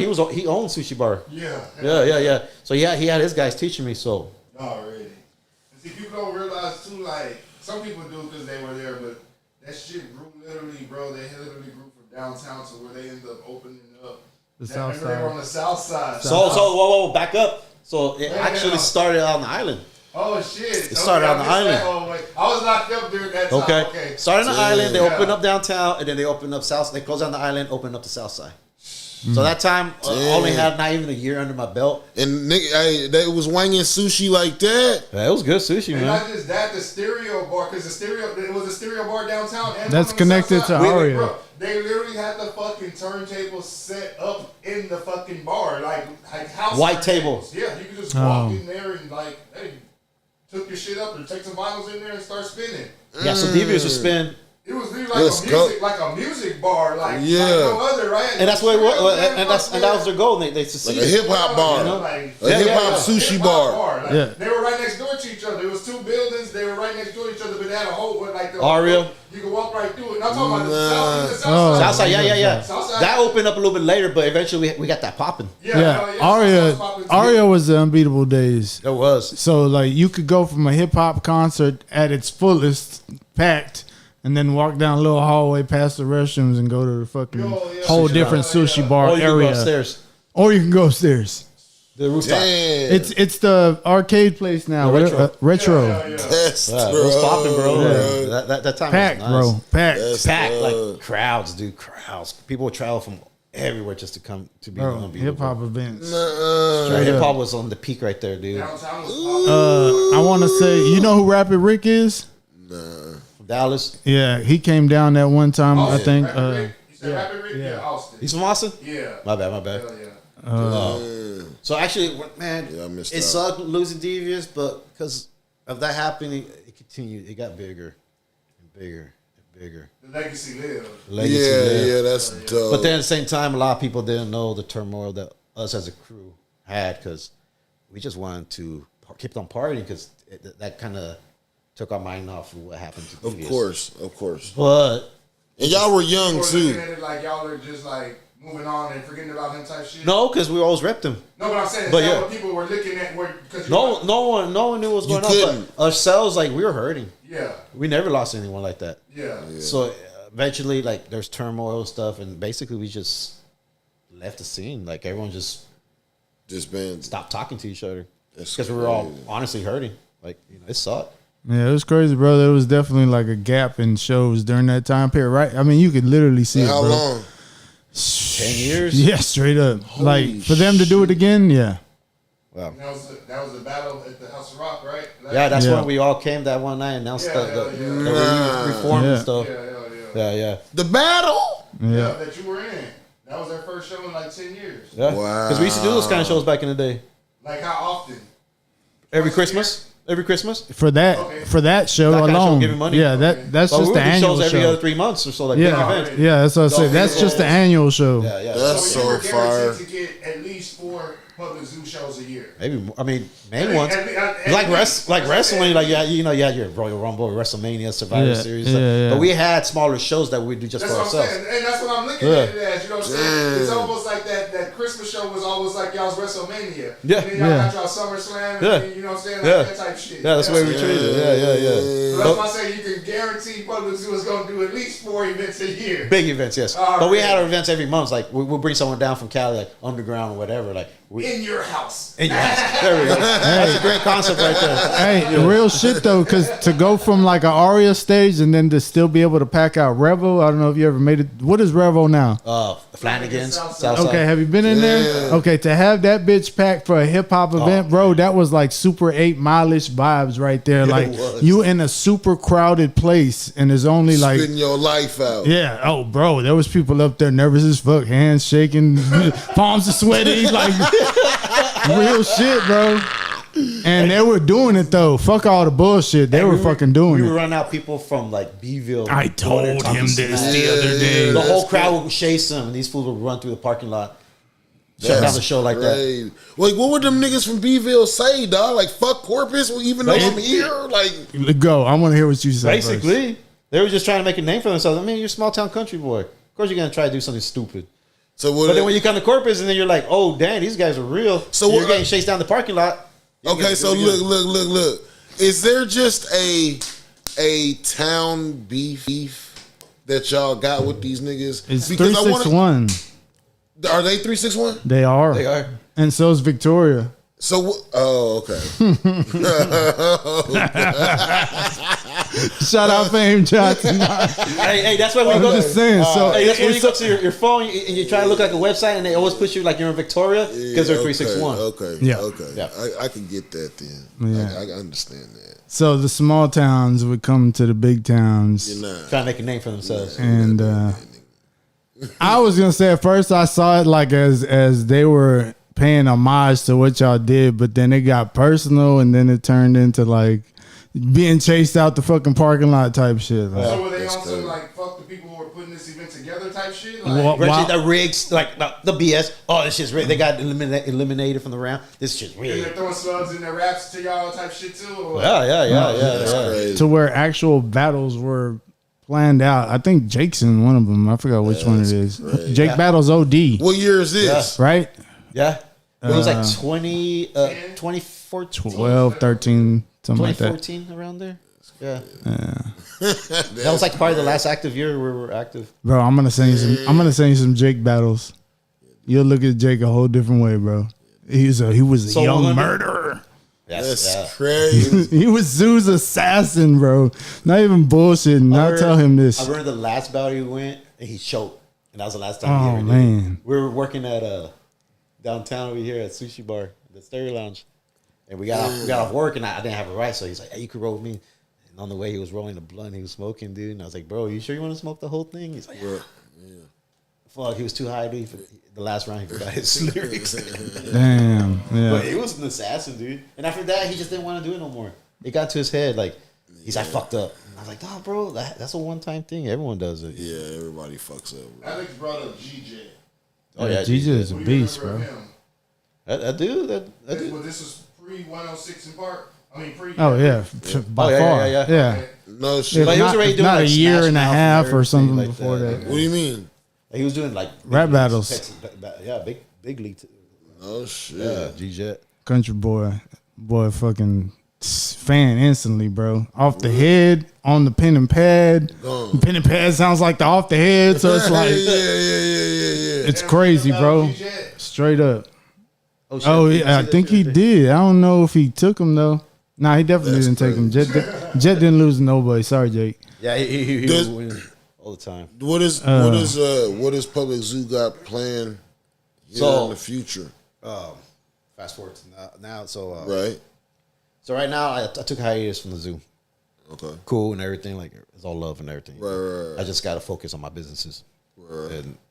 And to do that, I can't really be affiliated with many people because, it's just the way. It's best for business. Just trying. Yeah, and it's yeah, been working. And they understand. I understand. So we're Right. cool. You try to- Eventually, I'll get back in the zoo and stuff. It's just, Right. I got to get my priorities straight. I got to get my Right, business going. I got to get 100%. my money going. You know what I'm saying? Right.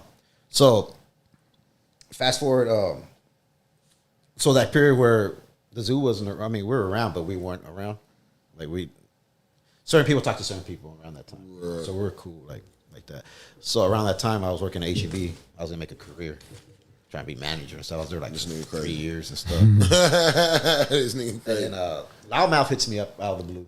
Loudmouth. At that point, you're set. Like, I'm gonna be fucking 60 years old working at HEB as a manager. That's what you're thinking in your head at that point. Eventually, I was Yeah, yeah. easy. Eventually. I'm gonna get this bread. At this time, I stopped working because I was running the sushi bars and stuff. I stopped working in And the HEB restaurant. pay good money. You Yeah, literally, benefits. You can make a damn good career out of it. Yeah, you yeah. can make it. Yeah, hell And then, yeah. like, okay, so around that time, a lot of people don't know. I found out I was diabetic. I was big, Okay. Okay. I was diabetic, so they offer insurance. I was like, Oh wow. this is smart. I just Right. took advantage of that. Yeah, And everything rock happened for a with reason. them. Everything happened for a reason. Yeah, Right. So- Just rock with them, and I'll be alright. And Exactly. Yeah. But then people were Make some retiring in HEB, and they tend to die like 2 months after they retire. And then one morning I was there, and I was thinking about that because someone passed away that just retired 2 months prior. That used to work with us. Damn. I look across the way and I see a little old lady making tortillas. And they're saying, content, happy. She's old, maybe in her late 60s. She looks up at me, smiles, and I'm all, hey. I was like, fuck this shit. I'm not gonna die. I'm not gonna work here my whole life. Yeah, I'm not doing that. No, I gotta do something with my life. So around that time, I was trying to get to the management program, and basically they were dogging me like, "You're good at what you do, but we need people like you to be the back horse, Right. department. Already. be a lifer." God and I'm damn. like, "Nah, man." Well, I done heard that too many goddamn times. Yeah, I'm like, "Nah." So around that time, Loudmouth hits me up. He's like, "Yo, we're gonna acquire Vino Meal. We have a kitchen. You ever thought about coming back to cooking? yeah. It'll be your, it'll be your own thing. You know what I'm saying? Just pay rent and whatever." So, Right. so I took a chance. Come on. Started doing that. That's why 2017, I believe, introduced Sweet Bay Easy Eats. So Sweet Bay Easy Eats has a meaning to it, a big Talk meaning. to me. A lot of people ask me like, "You sell sweet stuff?" I'm like, "No." They're like, "Why you call it Sweet Bay?" Yeah. So basically, Sweet Bay is a Greek It's a Greek term. The laurel plant. Okay. It's a sweet bay leaf. Like L'Oreal? Yes, it's Right. a sweet bay leaf, which they used to give to them. If you see the statues, they have like little wreath of little leaves. Yeah. Those are bay leaves, sweet bay leaves. Yeah. So L'Oreal it's what's that word? My sister's name was Laura. So, in term, L'Oreal meant Laura. That's what her Right, name okay, is. okay. So my sister passed away in California. Wow. Yeah, in '98. So that was my big inspiration in life. Like she went to college and everything, Fresno State Bulldogs and stuff. I'm sorry to hear that, bro. Nah, you good. So I named it after her, Sweet Bay. Fire. Well, Marley helped me find a name. That's so She dope. thought that would be a great combination, Sweet Bay, and I'm all fuck. Let's put the Easy Eats. Sounds kind of street, Yeah. the way I spell it and everything. Yeah. So that stuck. That's That was my good luck. That's my good dope. luck. I like that. So that's the backstory. A lot of people don't know that story. I like that a lot. That's fire, dog. So I opened Sweet Bay Easy Eats then in San Vino Mio. A lot of stuff happened with the previous owners and a lot of politics stuff. So we got out of that situation. Right. So I had nowhere to go. And that time Cash Castillo. Yeah. Yeah. So he was part of that whole thing. He hits me up. He's like, hey, Jim and I, they're trying to get rid of their sushi program. Like, they don't want to do it for they want to rent out the spot to us. You're interested? He said, we should do it. So I'm like, let's do it. So not even 2 months in, dude, the pandemic hit. The pandemic hit. So that never got to flourish. Damn. So that's another business gone. Pandemic done like fucked up a whole bunch of shit, bro. Like, God. Yes, and it was a blessing, though. At the same time, I feel it. So- I know it. So this is my second attempt doing a business. Right, Fell. right. I'm like, damn, what did I do? I was regretting leaving HEB. Because then they were getting paid a lot because of the Because pandemic. they doing Yeah. extra. So What were they calling them boys? Essentials. essential workers. So I was like, damn, I said, I messed up. But I didn't regret it. Whatever. So I started hustling. I started doing caterings at people's houses during the pandemic, sushi wise, making money and Kill the stuff. game. Same time I was working. A lot of people didn't want to work in the restaurants. So, restaurants were able to open minimum, whatever. So I started working at Who Dat, different little spots, getting paid, whatever. Right. And then I started collecting unemployment checks. Ooh, getting them. So I was doing all that hustling stuff. Yeah. So while I was doing those unemployment check, a lot of people around that time, the pandemic, people that collect stuff, sports cards, Pokemon, whatever, they were getting rid of their stuff because they weren't working. So they were selling it at cheap. So that was the time to buy. So I had these, my checks coming in. Yep. I was just stacking up a more inventory of toys, clothes, whatever I could get my hands on for cheap, cards, whatever. So I was just stacking up everything. That was my investment. Right. To do what? I don't know. Right. Smart though. But between I was doing a little right before the pandemic, I was doing little market shows. I'll go out, sell my vintage stuff, like Little pop up. little pop ups, That's fire. bring my little tent, bring my tables, sell toys like old school toys and stuff. Oh, yeah, we're gonna talk after this. yeah, for Oh sure. no, for sure. For So fast forward back to the pandemic time, buying all that stuff. We opened up right after the pandemic calmed down. We opened up a game room. That's Cash. This nigga been. We What? we had a kitchen in there, so it only made sense for me to open the kitchen. It went good for like a month and a half or something, and then the city cracked down the game room. So we lost that. Yeah. We lost that business. Damn. And then Cash was like, "Yo, we got this little food truck. Loudmouth and them have like they want to do something." So it was a small Ricky Dicky food truck, like the size of this couch, like it was small, bro. I didn't even have a grill. I had a little panini grill making mini tacos on there, cooking the meat on there and tortillas and stuff. And it was dope, but it was too small. Experience. So I was like, this is cool. So I was like, nah, I need to do this the bigger scale, bigger truck. Right. So my dad reached out. And then he was like, basically, he's like, man, I see you, very passionate at cooking and stuff. Like, you like doing that, So, what if I help you get a truck and you just work it, but it's by yourself, though. No one else involved, no other investors. That's And some I was real like- dad shit right there. So, around the game room closed down. They were going to reopen as a wet bar. So they offered me the job, like, yo, we're going to come back and, run. I'm like, no, I already knew what I was going to do, but I didn't tell no one. Right. I had to be quiet. Okay, cool. So then I got the Sweet Bay back in 2023. I'm sorry, 2023. So that's how I got the Sweet Bay food truck going. So a lot of the inspiration was coming from the Asian food and Latin food mixed together. Just sushi bar days, all the flavors are real, and it sucks because everyone thinks I sell sushi out of the truck, and I'm like, to this day, I'm like, no, I don't sell sushi out of the truck. I sell rice bowls and fried rice and noodles. I have a walk in there, you know what I'm saying? Like y'all seen it. So I got that going, the whole Sweet Baby's Eat food truck, and I've been riding it for almost a year, going on 2 years already. Yeah, it's crazy. So it's been pretty good. You came and got a generator from a nigga a couple of years. Yeah. That's why. Yeah, I went in there. That's why I was like, I know this dude. That's why I was like, wait a second, man. What the fuck? So around that time, whenever I got the food truck, John, we heard this whole John story. He came back Corpus. We talked, and he's like, "What do you think about reforming the zoo game back?" I'm like, "Bro, that'd be dope." Yeah, we did what we did. We got the zoo back. I mean, that's it's awesome that everyone got back together. Everyone that's needed so that. dope. I love everyone in the zoo. Yeah. But like family. Family. No. I'm sorry. Family. Hey, it was dope seeing y'all all back together in action, bro. Had to like do a Vin Diesel voice. You know what I'm saying? Yeah. From the stands, watching y'all do y'all's fucking thing, and I watch everybody. I watched how everybody's maneuvering. Yeah. You know what I mean?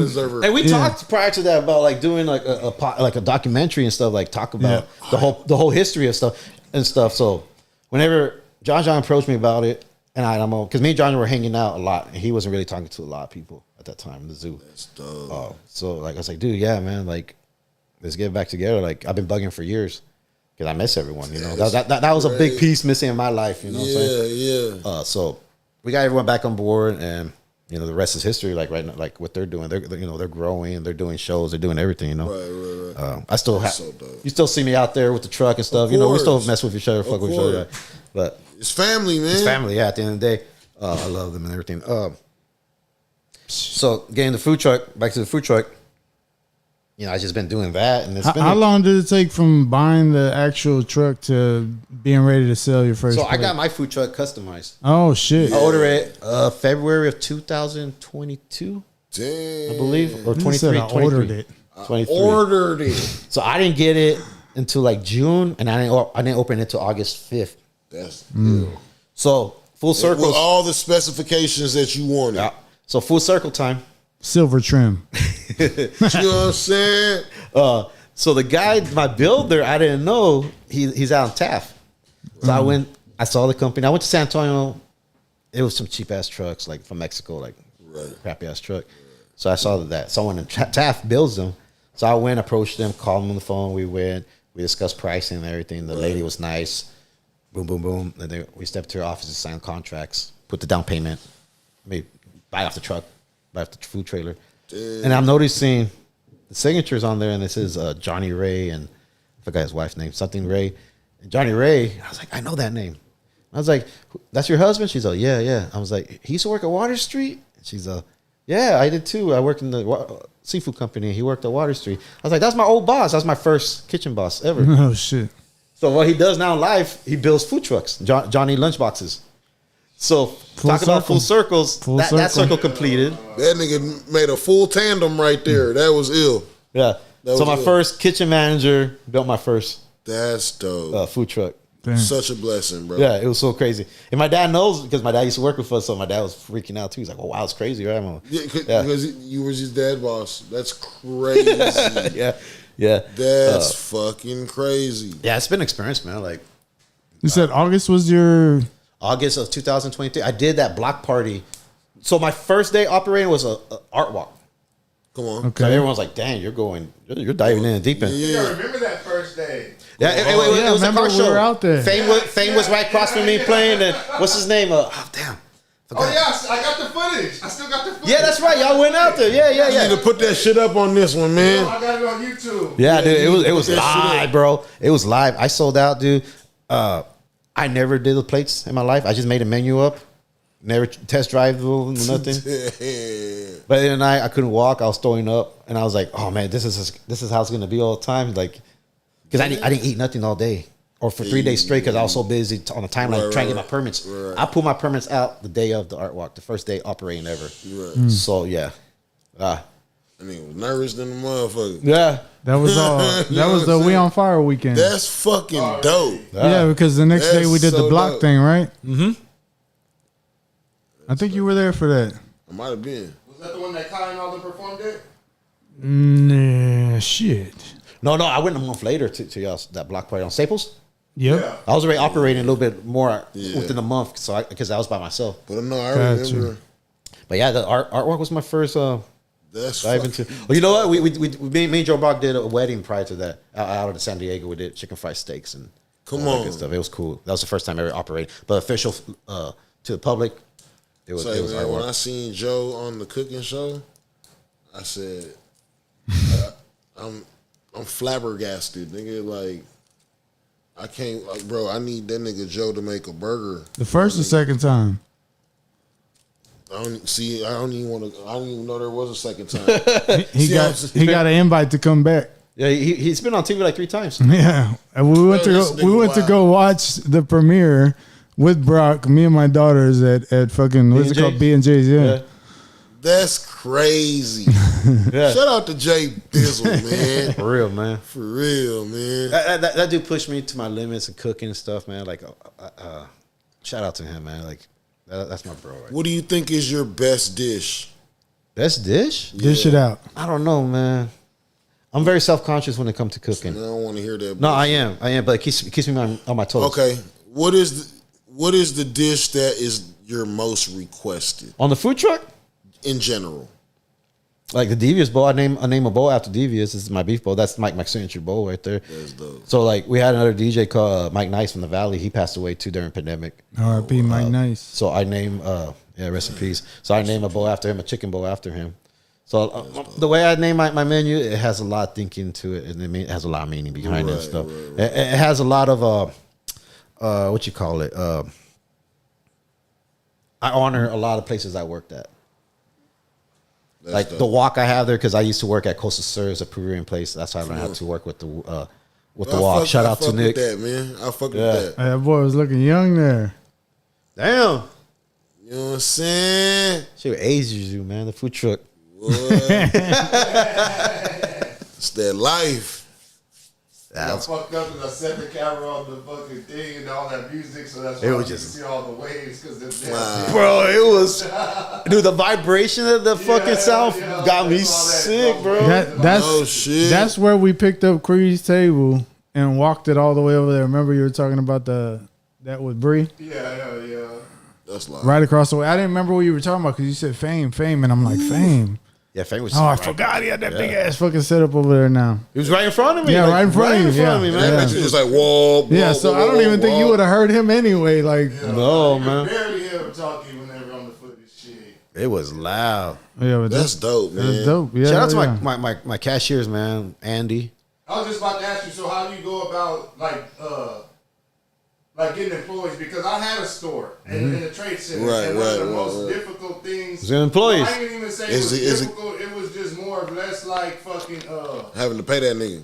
trying to figure out how to pay people. Yeah. So we just never hired employees. Yeah. Like me, like it's hard to get people to help out. A lot of people be like, hey, you need help in the food truck? I want to get down and help you.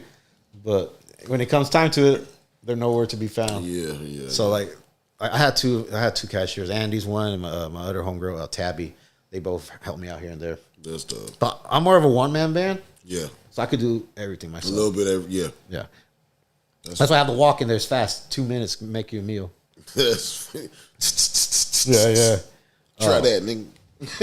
You know what I'm saying? You said you would eat ramen noodles as a kid, right? Yeah. So how you feel about a ramen noodle in a dish that you now sell to like everybody? That's like a Well, paying homage. for noodles, I mean- I use spaghetti. Oh yeah. Yeah, I don't use traditional ramen or nothing like that. Yeah, that's like he's paying Yeah. homage, nigga. Yeah. I guess I'm thinking like That's live.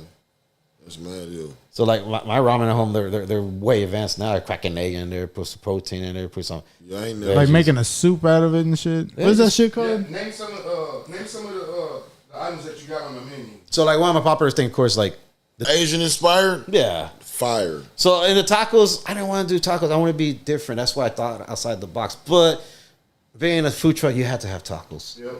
If you A 1,000%. you have to. Have If tacos. I go up to Yeah. your motherfucking food truck and ask for tacos, and you're like, I don't got those, I'm gonna be like, all right, man. But I don't do traditional mini taco. I do full on 3 tacos per order. Oh yeah, that's still live. I don't give a damn. So the style is also Asian. I don't give a damn if they were street tacos and they were mini.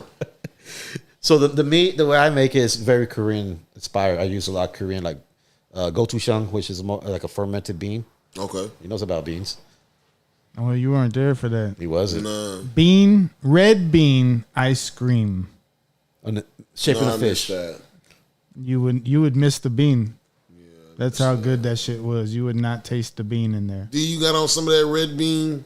Nah, I've been trying that one.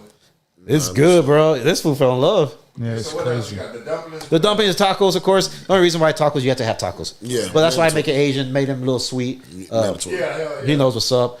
Chicken tacos, and I then even throw the fucking dumpling sauce on the taco. Shit. damn. Yeah, I have a little He sauce I wildin'. make. I make a little sweet sauce for the dumplings. It goes good on everything. The That rice sweet bowls. sauce is like the fucking best shit ever. Oh, thanks, bro. That's homemade shit. Yeah. Bro. Secret sauce. Secret sauce. I need a pint of that. Yeah, that nigga said a pint. It's funny you say that because Let's jar it up. Let me know. I got you. So one of my next goal is to actually sell bottles of the sweet sauce and the chip my sauces that I make. Hell yeah. That's another venture I want to get into. Yeah, do that.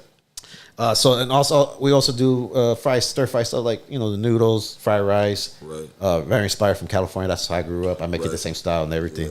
What else do we have on there? Cold dish, couple cold dishes. Like I started doing Spam fries. I started using No Spam into shit. my fried rice and stuff like that. So the Spam fries, I cut them up like French fries, deep fried them. Yeah. Mango, avocado, eel sauce, spicy mayo, little sushi bar inspired. Really, really good. That sounds good. Yeah. I gotta get my shit fried hard. Spam? Yeah, I gotta get my shit fried hard. Spam. Yeah, it's nice and crispy. Yeah, my shit gotta Good. be crisp, bro. It's good. It's good. It's a cheap product to sell, and the turnaround, it's a money maker. It's nice.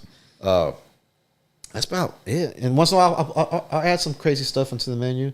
During wintertime, do a couple soups here and there. Yeah. To sell. Fish fried and stuff. Fish fried. And then me and Freaking Flowers, we do sushi Sundays at the social. Stop it. Okay, I'm finding the menu right here. Okay, the Magnus loaded fries. Oh yeah, so in the beginning, what? the Magnus loaded fries named after Magnus.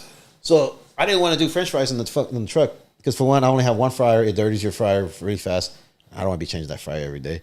But then one day I had a special for fries, and they just stuck on to the menu. Loaded fries. Those were one of my number one sellers too. And what they got on them? Basic kind of size sausage. All my sauces, pico de gallo, queso fresco, shredded cheese. It melts. The shredded cheese melts with the heat of the fries and the kind of side on top. So yeah. I need to get that next time. Yeah. I saw somebody getting like, bruh. Yeah, how big? fucked up. It's a big plate. It's a healthy bro. plate, bro. I saw they plate. I'm like, bro, I might feed 2 people off that. Like literally, just by look, I saw somebody with one. I'm like, bro, you might feed 2 people. I off love a that. loaded fry, nigga. Yeah, so I have that loaded fry, and also I just recently put a pork. It's a pork inspired loaded fries too. Cabbage, carrots, saute. No shit, the cabbage? on the bed of fries and cheese cabbage. with the. Fucks with the cabbage. Tough. Fucks with the cabbage. Yes, Yeah, tough, I use a lot of cabbage in my dishes. Yeah. Stir They fry, got, the fried RZA. fried rice, named after RZA, Oh, Wu-Tang. man. Yeah. Okay, and then Alex said something about the dessert tacos. Oh, I used to do these little cheesecake tacos, strawberry cheesecake Oh, tacos. yeah, And man. what was the shell? What did you? So I get a mini Hawaiian taco, they tortilla. Yeah. They sell them Hawaiian flavor. Yeah. And I got this little molder. Please bring that So I back. deep fry it. Damn. Deep fry so it. You got me right there, bro. I'm so high. Bring For that real. back. You're right there with deep fried. Deep fry, so Please it fluffs bring up a it little back. bit, and then I toss a brown sugar and cinnamon around the whole shell. Bro, you had me at cheesecake taco, nigga. Okay, keep The going. rest Keep was, going. you know what I'm And then saying? add the fillings, top it. It was cool. That sounds good. I need to bring it back. I just didn't like the. Alex said those were fire. I know the fuck. I didn't like the word. filling. You know what I'm saying? I know that with my soul, they was fucking lit. This nigga said a cheesecake taco. I That just shit didn't. made my heart stop, nigga. I didn't like the filling. I wasn't content. So I'm trying to work. I'm trying to work on a recipe for that before I bring it back. I also want to do Like, oh damn, I'm telling you. You need to do asparagus. I want to do like a goddamn. No, we're gonna make the announcement at the end, but before we make the announcement, I also want you to talk about your other business that you just started. Oh, okay. Oh yeah, so Something else you recently got going. another full circle coming Yeah, up. yeah. So basically, you know, I've been stacking up on a lot of collectibles and stuff. So my buddy, my homie, Alan from iFix iPhones. He's Okay. been in the business for 10 years fixing phones and stuff. Right. He approached me, him and his lady Chloe. They're like, "Hey, we want to open a boutique. Are you interested in, you know, going in with us?" Like, Clothes boutique. yeah, like for females and stuff. Right. He's we know you have a lot of toys and stuff. I think it'll be a good fit. I said boutique or boutique? Both. It's a boutique. Boutique. Boo- Oh yeah, boutique is the flowers. Yeah. Bouquet. That's a bouquet. Clothing and toys. Well, they had like Labubus. That's I don't know if y'all know what those are. Bouquet. It's a new thing. It's a new trend going around. People are paying big bucks for them, so Okay. they sell that. They're one of the dealerships here in Corpus that sell. Okay. We sell those. So basically, we went in the backside of the shop. I have all my stuff out there, all my toys. We have video games and stuff. And we just opened this week. It's gonna be our second week open. What's So it called? Chloe's Closet. Oh, I've heard of that. Yeah, Chloe's Closet. Yeah, I've heard you of that. posted about it a Yeah, lot recently. yeah, a lot. Yeah. So I bought the nickname I have is the Thrift in Full. Okay. That's why I used to go through and I. So it's not a women's boutique. It's a vintage resale Yes, boutique. yes. Oh, okay. Okay. Yeah. Okay. The front is very nicely decorated. Right, It's right, crazy. right. Men's vintage clothes. Yeah. Well, a lot of graphic tees and stuff. Already. I need to start thrifting again because I stopped. You got to back up because you almost fucked people up when you said it was a women's boutique. Nigga, man. they No, fucked me up. No, that's the way they approached me. So Okay, they okay. want they want That was the story. Okay. they approached me like that. They're like, we want to add yourself. It'd be a good look, so it would be a versatile shop for everyone. Right, okay. right. And you have all the elements to do that. We don't. Okay. So it only makes sense to do it. My goal was to do that next year or whatever. So it just happened so fast. Come on. So I was like, I had to jump on it. So full circle with all my stuff, you know, collecting. Because before the food truck, I was selling vintage stuff. Okay. On like eBay and stuff like that? eBay, whatnot, Already. everything like that. Already. And I had to pause because the food truck. So now I'm able to continue that journey. It's a full circle like that. Yeah, that's dope. So I got that going on. Like, Shit, you're almost back to 3 jobs. Let me. Basically, the address to that one is 5334 Everhard Road, Suite 204, and the hours are Thursday through Saturday, 12 to 7:30, Sunday, Yeah, 12 to 5. I gotta talk to you about some shit. There's some shit I'm for looking sure. for. I got you, man. There's some Yeah, shit yeah. I'm looking for. So like, I used to travel up to Dallas and thrift up there and come all the way back. There's some shit. So I got to start doing that again. So trying to fit time to do that. Right, it's right, crazy. right. It's a crazy schedule. How long Shit, is it to take get the the truck Dallas with from you. here?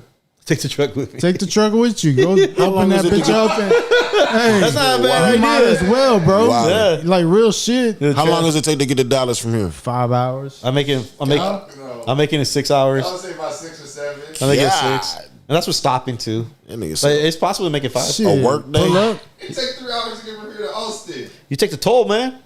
You go like 120 on that toll. on Jesus. Damn. Bro, I don't know where I was at in San Antonio, but the motherfucking speed limit said 80 miles an hour, nigga. It's like 85 now, man. Probably. I was like, holy shit. Them boys was whipping by me. That's why you just get behind the pack of fast ass cars and you're good. Not like, not, mm-mm. Yep. So yeah, so I got that going on, and then at the beginning of this year, David Lake kept on pushing me to DJ because I'm a big vinyl collector. Collect a lot of 45s, 12, everything. I started my little collection. I got Yeah. a little something. Hell yeah. But I like that old school. Yeah, I like that old school though. It's dope. It's dope to have a piece of music like Yeah. physical. Yeah. It's There's just nothing like a physical copy. Yeah. especially a 7-inch, Yeah. a small vinyl Yeah. single. Like those are hard to come by, man. The 45s? Fuck 45s, yeah. So like, Evolve. Evolve, yeah. Evolve dropped one like that 10, 15 fucking years ago or something Yeah, like he that. does- he I has- still got that bitch. He has a steady collection of different 45s who Yeah. press up. Yeah, of himself. Shout out to Evolve, man. So David Of Lake, you himself. up at the beginning of the That's year. fire. Yeah, so That's dope. it was slow season, and That's dope as fuck. during slow season it sucks. What's slow season for you in the food truck? Like when Half of December all the way When through it starts getting cold, nigga. February. people got to spend money on. Yes, Christmas. Yeah. Everyone's broke. Yeah. It's cold. When it's It cold, pops off nigga. again during tax season, but we're just coming out slow season right now. Yeah, we're just coming out. It's doing good. So I didn't have nothing really going on, you know, and I had to like release some kind of stress. So like playing music is always my therapy, you know what I'm saying? That's dope. So like, but for years, David would bug me, even like back in the Aria days, like, hey, do a set. I'm like, nah, man, I don't feel like doing that, you know. Great. Full You circle. need to get on it, man. And like, okay, so they invited me to go, okay, high five, and I was doing it. I've done it a handful of times now, and recently the last 2 Fridays, and this Friday I'm gonna be doing a set from like 11 to 1. Come on. Okay, high five. Yeah, shout out to Dusty and them, man. I was gonna say, All vinyl set, right? It's all vinyl. No computer. Ooh, you hear that, boy? isn't that crazy to show up to that spot for hip hop and then for all these years of fast Full be like circle. doors down? It gets crazier Full circle, because the dog. turntables they have inside. That's the dope part You know where about I'm going with this. I know he's going with this. So the turntables they have inside, okay, high five, right. belong to Devious. yeah. Wow. Okay, but then you might recognize some of these records I got over there because there's some of Devious's old records. Oh yeah, Yeah. let's go. Wow. So his turntables. That's the dope part about being You got any growing of up these in old records? growing Already. up like from knee high to an adult in one spot. But also, too, Yeah. It's almost like don't I have just saw shit. like a couple of years ago. I don't know if you saw it, but like Piranha Records. I envy y'all for that. Piranha Records Straight in up. Austin.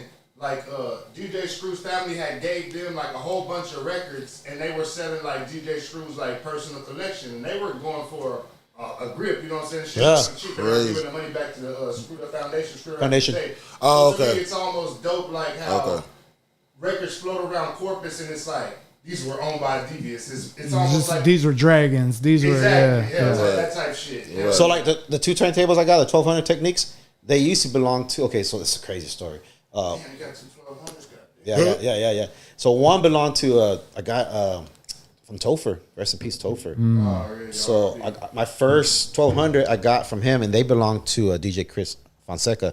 And Chris Fonseca of Z95, he's advocate of me going. Like he was pushing me, go spin, dude, spin your records. Like you could do it. Like just do it, because I never spun records before. Right. Him and David Lay were pushing me these last couple of years to do it. Finally, I did it. That's so dope. that turntable belonged to him. And then right before Topher passed away, he hit me up. He said, "Hey, you know anyone that wants to buy a 1200?" I'm in the market for one. How much you want? He quoted me the price. I went over, picked it up. Those belong to DJ Natural. Rest in peace, DJ Natural. Damn, yeah. For it, but you don't want to say on camera. I don't want to say it. All right. Yeah. He hooked it up. It's a homie hookup. Like Topher always took care. He said, "It's for you." He's cheap, because you know how much those go for. Man, that's love. So That's back, love. Back to right okay, there. high five spinning over there. It's a full circle, because you gotta remember, me and Devious, we used to do the all vinyl party, Friday night parties, and I used to cook with him. So now I'm just DJing On the same block. On the same block. Bro, that Doors down, bro. shit, nigga. Yeah. So I feel comfortable. I feel a certain way when I'm on those tables, and I just Zone out. zone out, because my This, homies right there. this for you. This for you. Everybody else is just background noise. Alex just said something about Scratch Bastard coming to the House of Rock and using Devious as turntables. Yeah. So Dusty acquired the turntables from Devious. So when we found out his parents sold the turntables, they didn't tell us right away who it was. And we were bummed out. We're like, damn, y'all sold the turntables. Like, fuck, if we would have known, we would have bought them. All of us pitch in, get it, you know what I mean? Like as the zoo. To keep them in the crew. Right, you would have definitely Because got now they're those. lost. And then one day I was at Produce with the food truck, and I got talking to Dusty, and I was like, yo, the zoo's back together, and we're going to do a show, give away $1,000. And then he's like, oh, by the way, I bought Devious turntables. I'm like, what? He's like, I bought his record collection, wherever it was left. I was like, really? He's like, yeah. And then he approached me about like, can I do a Devious set for it? Like, I'll use his records and his turntables. Wow. Yeah. Shout That out was to all that same Dusty night. for saving those. That was live, bro. Yeah. Yeah. And so he told me, he's like, well, I'm going to open my bar. Okay, high five. And we plan to use his tables as the house tables right there. So, yeah. Let me know. It's crazy. I bro. want to be there for That's that. full circle, bro.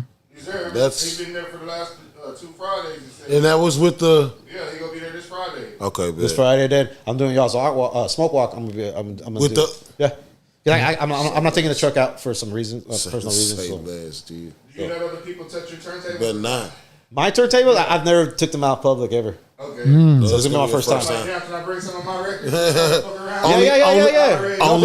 Only the ones that are deviouses. That's what I got. Yeah.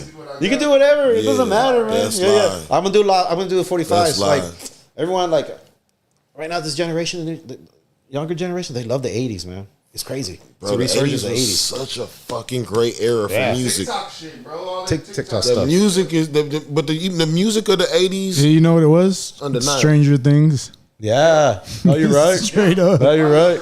After that, it avalanche. I'm waiting on it. But you know, honestly, a lot. Me and Alan were having this talk the other day because we're like, damn, the 80s are really back. Like that's crazy.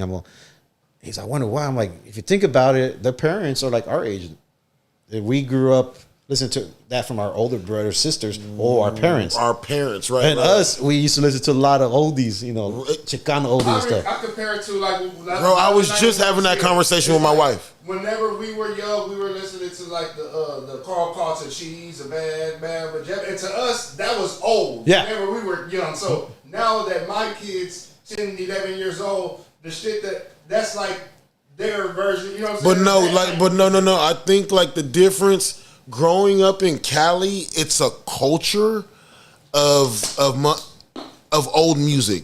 Niggas ride and listen to oldies, bro. Yeah, Zapp Roger and shit like that. It's a culture. Yes, bro. Yeah. It's a culture, bro, and that shit was embedded in my soul, dog. I want to say for me, it felt like everything was out at the same time. Like if Kiss came out in '88 and my parents were listening to it in '92.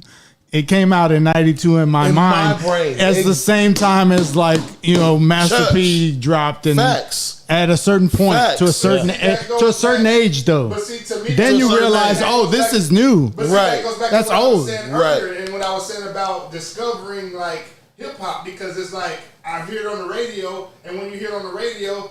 That shit could be 5 years old. Like he said, he came to fucking Texas. That song was already 5 years old. Right. So to me, I like to say my introduction is having my first physical copy, because I could be like, this song is my introduction that came out in 1992, but to him this song came out in fucking 1987. It's old to me. You know what I'm saying? So I'm saying this is my introduction, and that shit is fucking way old as fuck. Like that's what I'm looking at it as. No, I feel that. But so the culture right now, what I've noticed, there's a lot of young DJs coming out, females. There's a lot of female DJs. A lot of and a lot of females. them are doing vinyl. Yes. Yeah. And they're dope. And they're The dope. vinyl DJ is coming back. Vinyl DJ is coming back, dude. Vinyl is definitely coming back. Yeah, it's crazy, and I'm happy because that's what our agenda as a zoo was, to bring the culture to the city. Yeah. Bring the core elements back. Yeah. It's happening. Yeah, the 5 elements. What's the cost of a record now? Man, Depends. Like has that gone up since? Fuck yeah. Like me, I'm very Fuck sourceful. I have my sources where I go and get my stuff. So I Like that Point Blank record up like- there. Yeah, you have a Point Blank record? For that motherfucker. Okay, well let's say how much did it cost when it came out then? $20? It never came out. 10, It never came out on vinyl. It's like a first. That's a thing. Oh, got It's you, a first got pressing? you. It's a first pressing. So it came. The original CD came out in 1992, but it just came out on tape and fucking Vinyl. maybe CD. Yeah. So this is the first time on vinyl. So that's where they're winning. That's how they can get these $40, $50, $60. It's the first time it ever. So then what about, let's say he did have the first version that dropped in whatever you Man, you said, probably bought that shit for $12.99. right? real talk. $12.99. Yeah, it's lying. crazy, bro. Yeah. You know what's worth a lot of money? A lot of H-Town records. For real. They go for $200 a piece. Drop tops go for about Oh, $200. yeah, on that. You fuck with Discogs.com? Yeah, you go there. That's Yeah. what I be trying to put you put So me one on, record yeah, I got in my collection. I got a couple albums from there. Yeah, Discogs. So in my crate, I have a H-Town section. Oh, really? That I'll bust out. Depends on the crowd. I read the crowd. That's probably what I'm gonna do. And- Whenever yeah. we already. Do that. That'd be dope. Already. So I learned how to read the crowd and stuff. Like young Yeah. girls go in there. I played nothing but 80s, Michael Jackson, all that stuff. Freestyle stuff. You know what I mean? Like dancing shit. And Yeah. older crowd comes, I go a little bit deeper. I do a little more rock and stuff like that. And when I see the crowd and I can read, I was like, oh, this is all H-Town crowd. You know, people from the hood. You know, the homies. Gold chains, gold teeth. Oh. You already, yeah. I'll bust out what's that one? Knock your picture off the wall.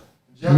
Yeah. Beat Yeah, beating down the block. And it was like everyone does the same thing. They're like, Yeah. last time Frank was there, Frankie Flowers, he was there. He runs around. He's like, I just want to make sure you had it on vinyl, not playing on your For phone, real, bro. bro. Yeah, for real. Also, back to Alex's thing. Yeah, so Dusty bought Scratch Bastard down, the DJ, and they use his turntables on stage. So Scratch Bastard DJ'd on DV's turntables, man. It's freaking awesome.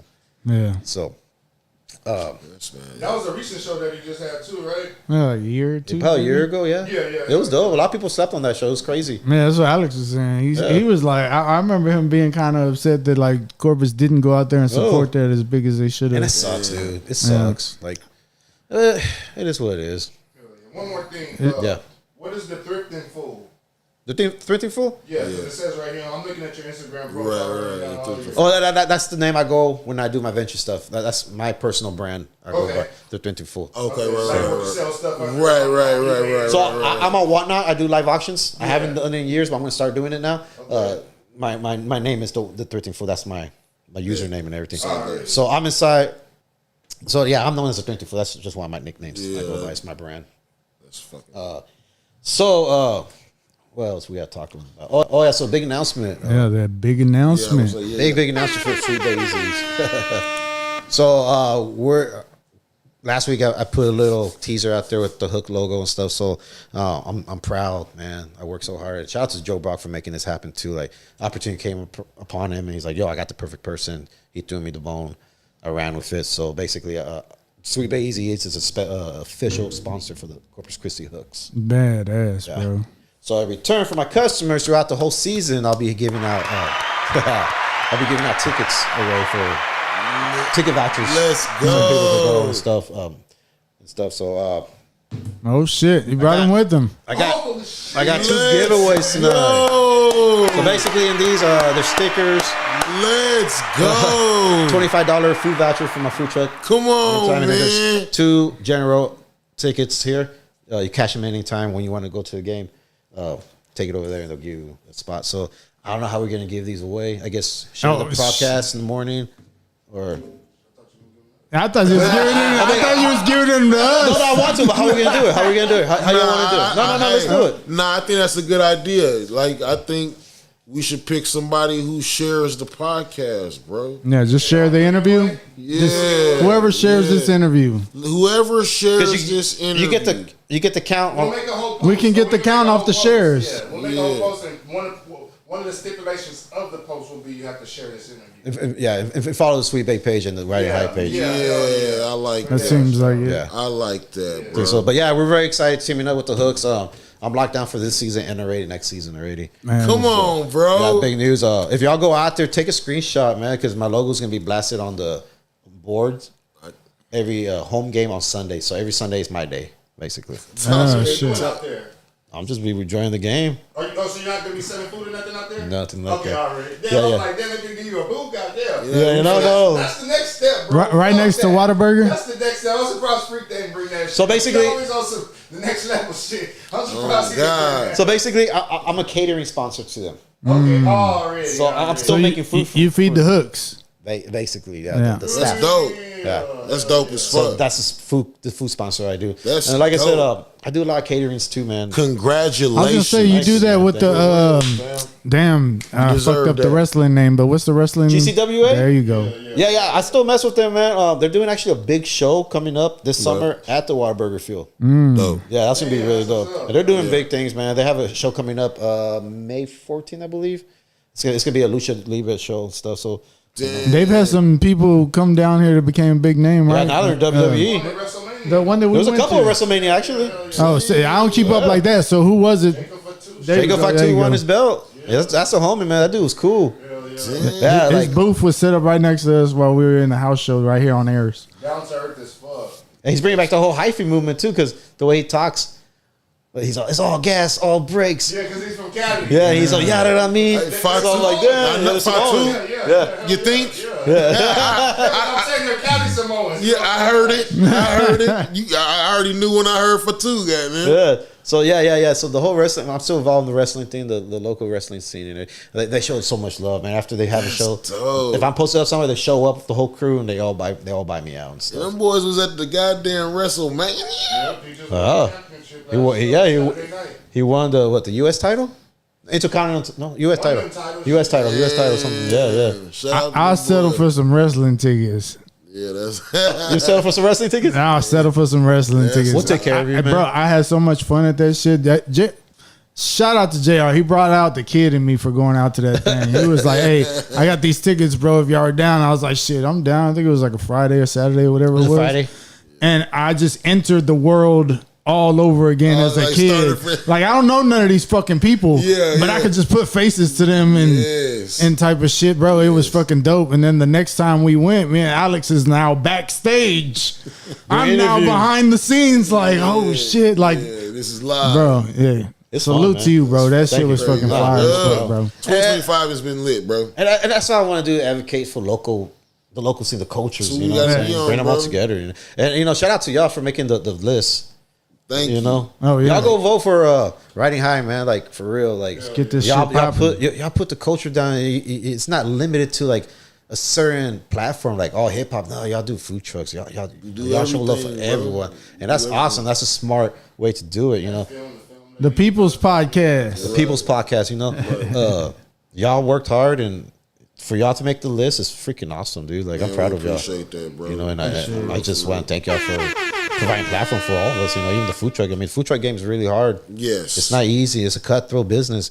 And, you know, shout out to freaking Loli's and Rick Santana with the Most Comia and Mario McPie's. Like, that generation of food trucks, now they're getting their own brick and mortar, you know what I'm saying, moving up. You know, and I consider myself as the next generation. To step up under them, the generation up under them. Even though I've been cooking forever, but still, it's different, you know. Talk about some of the obstacles that one may face, like trying to. It's stressful. Like, it really is. Like and also, like, what normal food trucks start off at. It's hard to get gigs.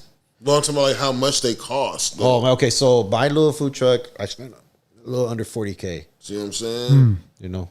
Like, that's just There's a difference between a trailer and, like, a actual truck. Right. Fuck yeah. And then you got to think about the truck, too, wear and tear. Like, it's costly. You know, and then you have your slow days, you have your good days, you have your bad days. You know, sometimes generator craps up on you. You have all this food product. Imagine your water pump go out and your refrigerator, nigga. And your tires. It's happened. It's Like, my tires. bro, that's I already switched out my crazy tires, work, man. bro. I was going to say, It's a just lot of on maintenance tires to get alone. Yeah. And, man, it sucks. Generator going down and everything. That's a lot, bro. Recently, man, the food truck game has been really crazy, dude. Like, the city has been really hard for us. Really? The obstacle, like, they're making it really difficult. It's like, to the point, a lot of food trucks don't want to mess with Nueces County. Everyone wants their money. Everyone's rising the prices of permits and stuff. Everyone wants a piece of the pie, and they think, like, we're like a restaurant, man. Like, we're barely surviving. You know what I'm saying? It's hard to maintain. And they having food truck festivals goddamn every couple of months now. I thought food truck festival was once a year.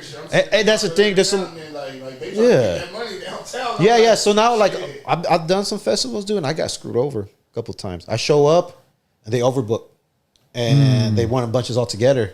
There'll be time I spend about $600, and I leave because I'm like, there's no money to be made here at all. It's just I'm gonna be real, man. Like, these coordinators that do these festivals are just greedy, and they'll come from a background of food trucks or food, so they just see money. They just fill up everything. They don't put in consideration. Like, this past Art Walk, they had like 4 barbecue trucks right next to Full Sail.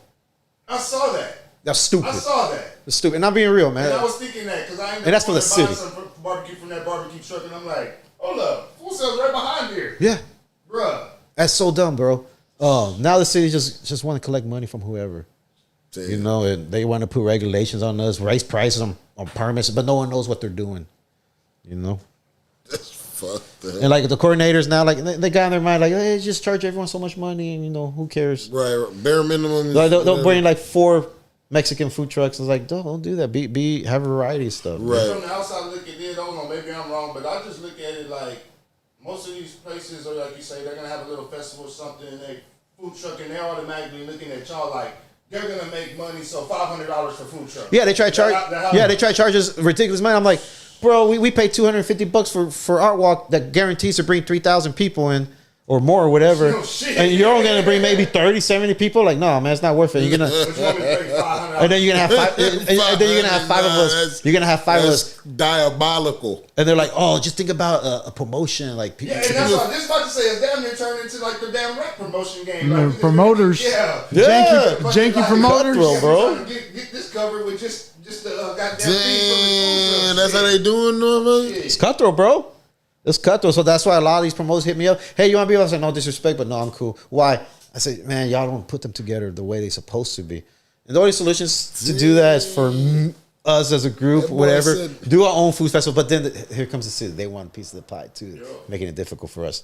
Yeah, it sucks, dude. That nigga It's said like horrible. janky promoters. So if D. you got with like a couple other food trucks and y'all wanted to go post up at a park and do like a food truck event, the city would basically run $700,000. You need a permit to be at this park. They won't let it happen because any park, you have to get permission from the city. And they're very picky. Unless you have cops there, insurance. What you have- about your homeboy has a business and he has That's a different. parking lot? That's different. Okay. You could do it. You got permission from the business. Okay. That's the difference. It becomes now, their problem. yeah. Yeah. And that's why we have insurance on our trucks too. So you have to make sure you're good. So if a business has a parking lot, then y'all don't need the permits. No, you need permits regardless for the yearly permits. Well, You you're need you the permit to be at that park. at the When park, it becomes the park parking wise lot. and everything, you have to but get. not in the parking lot. If the person You is, still need your food permit. So you get. Right, of They give us course. these forms. but I'm talking about the permit that you would need for the park. Yeah. Yeah. You're not going to need that if you're in the No. Private property. Private property. That's the difference. As long as the owner is cool with it, you're good to go. They won't mess with you. So there's a form they give us, and they fill it out and everything to protect us and stuff like that. So, yeah, There's a form the business has to fill out. yeah, to protect What us. the fuck? No, for us, like to have permission. They come Oh, okay. snooping. I Okay, was see like, what no, you're I saying. got permission from the landlord Oh, or the business okay. owner that says I'm permitted to be here Oh, yeah. at his establishment. You know, there's certain steps and stuff like that. But getting up every day, shopping for stuff, prepping and stuff. It's a whole it's a whole day. deal, man. It's a whole day. So my downtime is when I'm inside the truck cooking. That's when I'm able to relax and stuff. Like get my put on some jams. I was just about to ask, Talking. what are you listening to when you cooking? Man, everything, man. Kill Tony, a lot of hip hop Yeah, stuff, yeah. a lot of mixtapes, DJ mixtapes and stuff like that. A little bit of everything. It's fun, bro. Like it's fun. People come up visit. I got my little clientele and everything. My weekly people. Like every Wednesdays, I'm at Cassidy's doing the Geeks Who Drink. They do Really? trivia night, and I have my people that live around downtown. They come see me every week, and they buy food, man. So it's lovely, man. Like I get a lot of respect from the community and stuff. And thank you, bro. Thank Yeah. you. That's fucking dope. So I try to stay as happy as possible. I'm happy. I'm good. Stay out the way. And a lot of people come up to me, homies or whatever, like, "Hey, you're not tired of doing it yet?" I'm like, "What do you mean? Am I tired yet?" Like, I don't work for no one. I don't have to worry about anything. It's my money. Like, I'm never gonna get tired. There's an opportunity I'm gonna take and run with it. A lot of people give up, man, and then a lot of people try to do the food truck thing, and they only last, dude, because they don't want to put the work in. They think it's easy. It's not. It's not. Ain't It's shit easy. not. I mean, I'm you gonna got. go buy this food for cheap and sell it for this much and make a big flip. That's what they think of. Yeah, and my mentality is a hustler mentality. If you get my grips, like Yeah. you got to. That's why I do rice bowls. It's cheap product. Yeah. It's not that expensive. The only thing I pay that's pretty expensive is gonna be the beef. Yeah. Everything else is pretty. And a lot of people just don't want to grind it out, man. That's what I was exactly. A lot of people don't want to make pico de gallo. Already. I'm there making it under 10 minutes. A big old batch of pico de Come gallo. on. Nice skills, Gotta man. have that pico, man. That's man, though. But yeah. So yeah, it's just fun. What was I gonna say?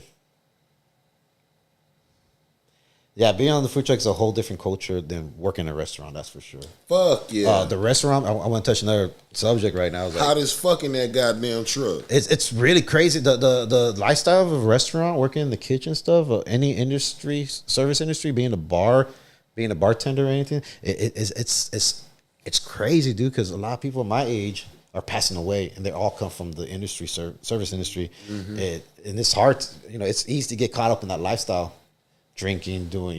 You have your vices and stuff, and Niggas doing coke and dope to exactly, fucking keep man, up and shit. and that takes away your lifespan very, very quick. Fuck yeah. So, I dabble in whatever, but like I don't Yeah, I never went I that route. don't even dabble. I don't even put my toe in the water, nigga. I mean, yeah, you know, drinking and stuff like that. I mean, that's why I'm blessed and happy to have the food trucks. It keeps me away from those elements, so I don't have to see that kind of stuff. But it's just sad, man. Like everyone in the industry needs to take care of themselves, health wise and stuff. Like going and getting older. Yeah, like I try to preach health is wealth, man. Wealth is health, man. Straight up.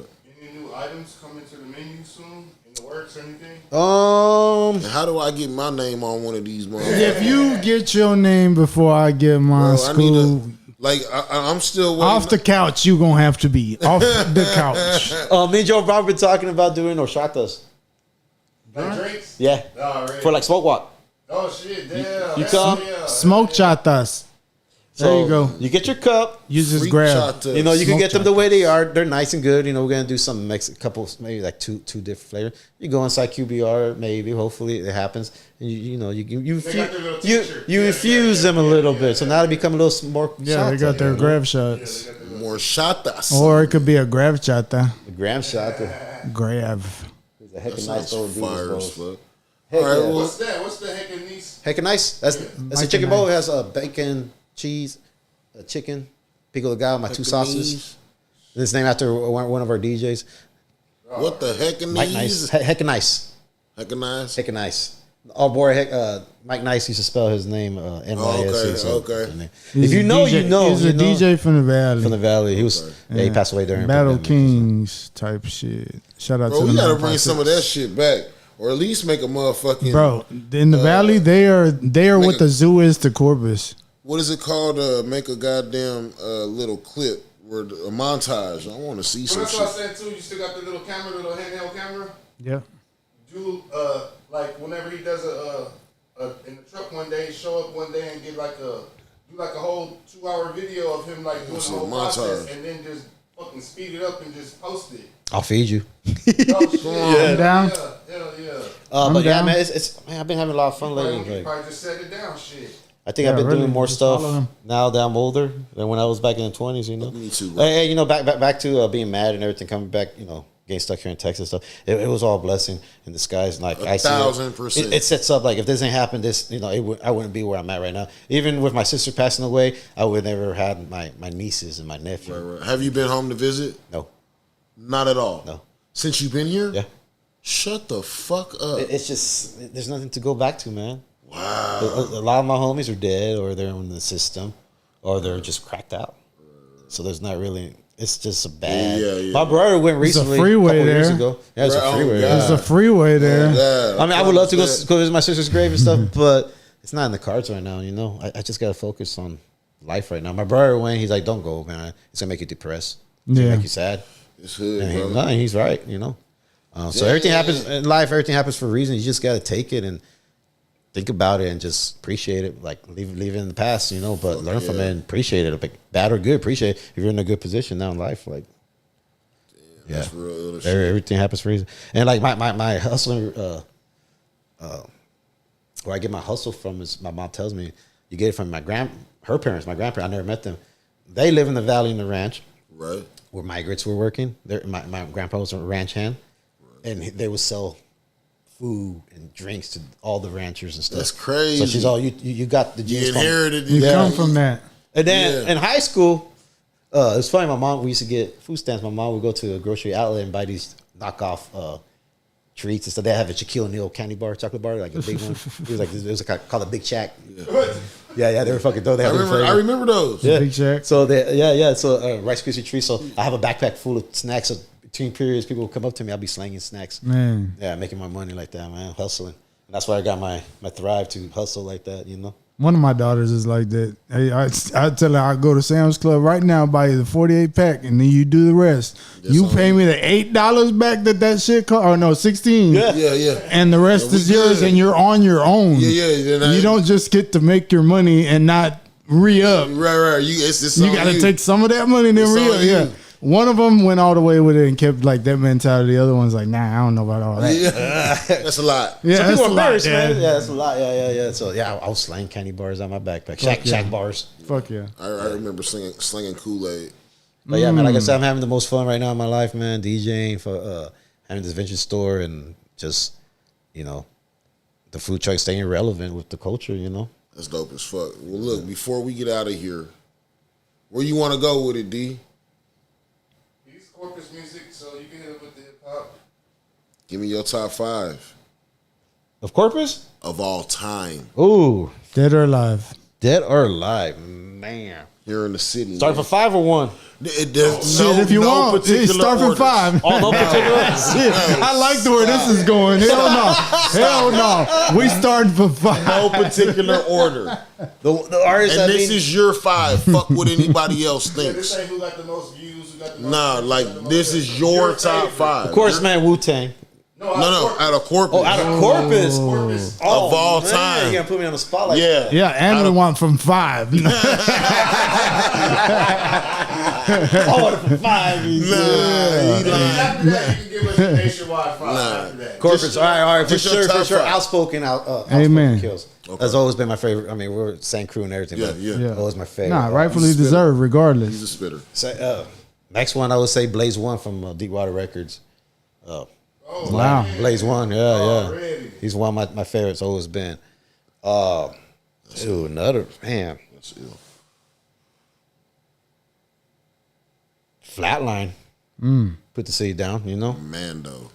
that was dope. And the other 2, man, I would have to say, oh man, Give us somebody from the battle rap scene the battle rap scene. that you've seen that could just go. Yeah. That's dope. I mean, Soul, Jake. Oh, He went hard. I just hate that he stopped. I think he could have gone further, Yep. but he didn't. That's ill. And then for the last one, I would say, fucking the tip of my head, man. Shy One, Shout out Mondo. because his whole style was Is it that horrorcore shit, bro? horrorcore. Since we was kids, straight on that shit, bro. Like, yeah. So those top 5, I consider Corpus top dogs. They're all different. So you can't be like, oh, they're the same kind. Right, Outspoken, all of them, they're all different. Like battle scenes, stuff like Right, that. Yeah, they're all right. Now give us your just give me your top 5. nationwide, around the world. Yeah. Of course, like Wu-Tang, Yeah. Of course. Bone Thugs, Okay. Big L, freaking, damn. I never, I like Biggie and Tupac, but they were never on my. Yeah. I don't Nas count- was one for sure. Who? Nas, Yeah. love Nas, man. And then the Kendrick. I like Kendrick. Yeah, I'll take that list. Peekaboo. especially the Good Kid, I'll take that list. Good Kid, Bad City. I can relate to that album a lot. 'Cause he talks a lot of California stuff. A lot of stuff he talks about. It's, we went through it. It's crazy. I'm kind of burnt out on them right now. The new stuff, yeah. I'm burnt the fuck out. But Good Kid, Bad City, man, that was on heavy rotation. That was That on was a rotation. fucking- And I appreciate it because it was Is that the one, the Pimp a Butterfly? no. Nah, that's a That's whole damn. one. Which one's that's the one with the band on the cover, right? Yeah. That one is so dope because it's a story from beginning to end. If you get to listen from beginning to end, and it just tells a whole story, and that's hard to do these days in the rap game. Like no one does albums like that no more. Nah. And for Kendrick to release something like that, I was late to Kendrick.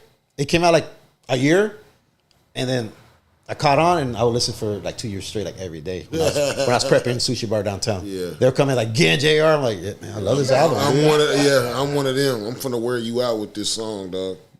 The coolest story about how the sushi bar. I met the lead singer from Deftones. Oh shit. Yeah, I made him sushi. I didn't know who he was. He just walked in. No shit. Yeah. We're quick story. So The Mighty Deftones? no. Damn, I just went. Deftones. Deftones. Yeah. Oh, It's okay. Deftones. That's You crazy. were talking about the Boston's. Oh, yeah, okay, that's what I was talking You about. Okay, yeah, I'm high. So Don't judge me. So we were opening one day downtown sushi bar where Ario's at. My general manager's like, "Hey, we got an order came in." I said, "We're not even open yet." He's like, "Yeah, well, they want to order. They want it ready by 5. Is that possible?" I'm like, "Yeah, it's fine." So the order came in, a couple rolls, some appetizers, and I made them. And then some nerdy chick comes in with badges, and then some dudes like creeping in the background, checking out the restaurant. Then she gets the order, pays. He comes up to the bar. He's like, "Hey, so you have a nice spot." He's I was reading your reviews and I saw pictures. I want to check out your spot. I'm like, oh, cool. He's like, is it cool if I sit down? Can you make me like 2 rolls really fast? And can I drink a beer? I'm like, that's fine, bro. Boom, boom. So I'm like, general manager comes, Sean. He's like, oh, y'all playing tonight? He's like, yeah, we're playing. And prior to that, we were already mid-talking. Like, he was like, oh, you do sushi? I'm like, yeah. He's like, where you from? I'm California. He's all me too, blah, blah, blah. And then finally I tell him, I'm like, you're in a band or are you local? He starts laughing. He's like, no, I'm the lead singer from the Deftones. That's crazy. And I'm like, no shit. He's like, yeah, we just came back from like Brazil or something. Like that. You local or what? He loved that. He loved it though. Because he's like, all right, no one knows. It turned, the whole conversation was more about me than him. Yeah. That's He's like, well, how long you been making sushi? Why you moved to from California? Same thing like we're doing right now. He was eating his rolls and stuff. And at the same time, my guys in the back are taking pictures and posting on Facebook. So now I start getting in line at the door. And people, it fills in. And he's That's like, crazy. So I better get going. The guys on the radio station, they're waiting for the food and it's starting to get full. And he put on his hoodie. Like, some girl ran up to him and took a picture. And then he's like, y'all going to the show? He told me. I'm like, no. So we close at 10:30. By the time you'll probably be done. And then my general manager comes. He's like, we could probably close early if it's slow. He's like, oh, if that's the case, let me get y'all free tickets. So he got me free tickets and everything, bro. And I took a picture. I said, "Hey, get a selfie." Boom. So one chick runs up. Was this his beer? I'm like, yeah. Can I have it? I'm like, I guess. Damn. Spicy. Yeah, it was crazy, dude. That's crazy. So I took a picture, put it on Instagram, and everyone started blowing up my phone. Yo, what the hell? Like, how'd that happen? That's dope. Yeah. Even when I went to Concrete, the security didn't believe me. I got tickets waiting for me. Like, from who? I'm like, that guy that's performing right now. Chino from Deftones? I'm like, yeah. He's like, they call the supervisor. The supervisor goes to the box office. I followed them. He's digging into his little box. He's like, yeah, you do have tickets waiting for you. They're from him. Damn. In your face. In your face, yeah. Yeah, so that was pretty cool. I'm like, can you escort me to my seats, please? Since you're already all in my business. For real, You know bro. what I'm saying? Make sure I Walk finish me to it. my shit, please. Chauffeur. Man, I appreciate you, No bro. problem, man. This is fun, man. Thanks for real, the for interview, real, man. The dog. platform, man. No one's really got in depth with me. Other podcasts talk about it, but no. You're fam. This can be part 1. Yeah, I was gonna say. Let me ask one thing real And then quick. I got one thing after This could be. I just wanted to know what your death row dish would be. Death row dish? Like Yeah. a spread or what? Whatever, your okay. last meal. Gotcha. Oh, damn. all Death time. row Chicken- dish. A big old chicken fried steak with some homemade mashed You potatoes. out of there Man. tomorrow. Yeah. What do you want? Chicken fried ma- chicken. Chicken fried chicken or chicken fried steak? It's two different things. Yeah. I ain't Chicken fried chicken. My little girl to chicken fried chicken, bro, and she fucking fell in love. With some CFC. gravy over that bitch. The CFC, huh? Yep. With white gravy, brown gravy. Yellow gravy. From somewhere in particular? Or? From Floyd's. Remember Floyd's? Oh, shit. Yeah. Damn. Till 4 in the morning, right? No, 24/7. Oh, it is 24/7. Fuck. Yeah.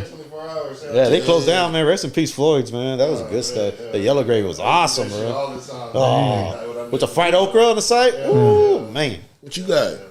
Death row? Yeah. Chicken Alfredo with broccoli and bacon. No. You? Me? I don't know, bro. Probably burgers. You just start naming a whole bunch of a shit. bacon cheeseburger.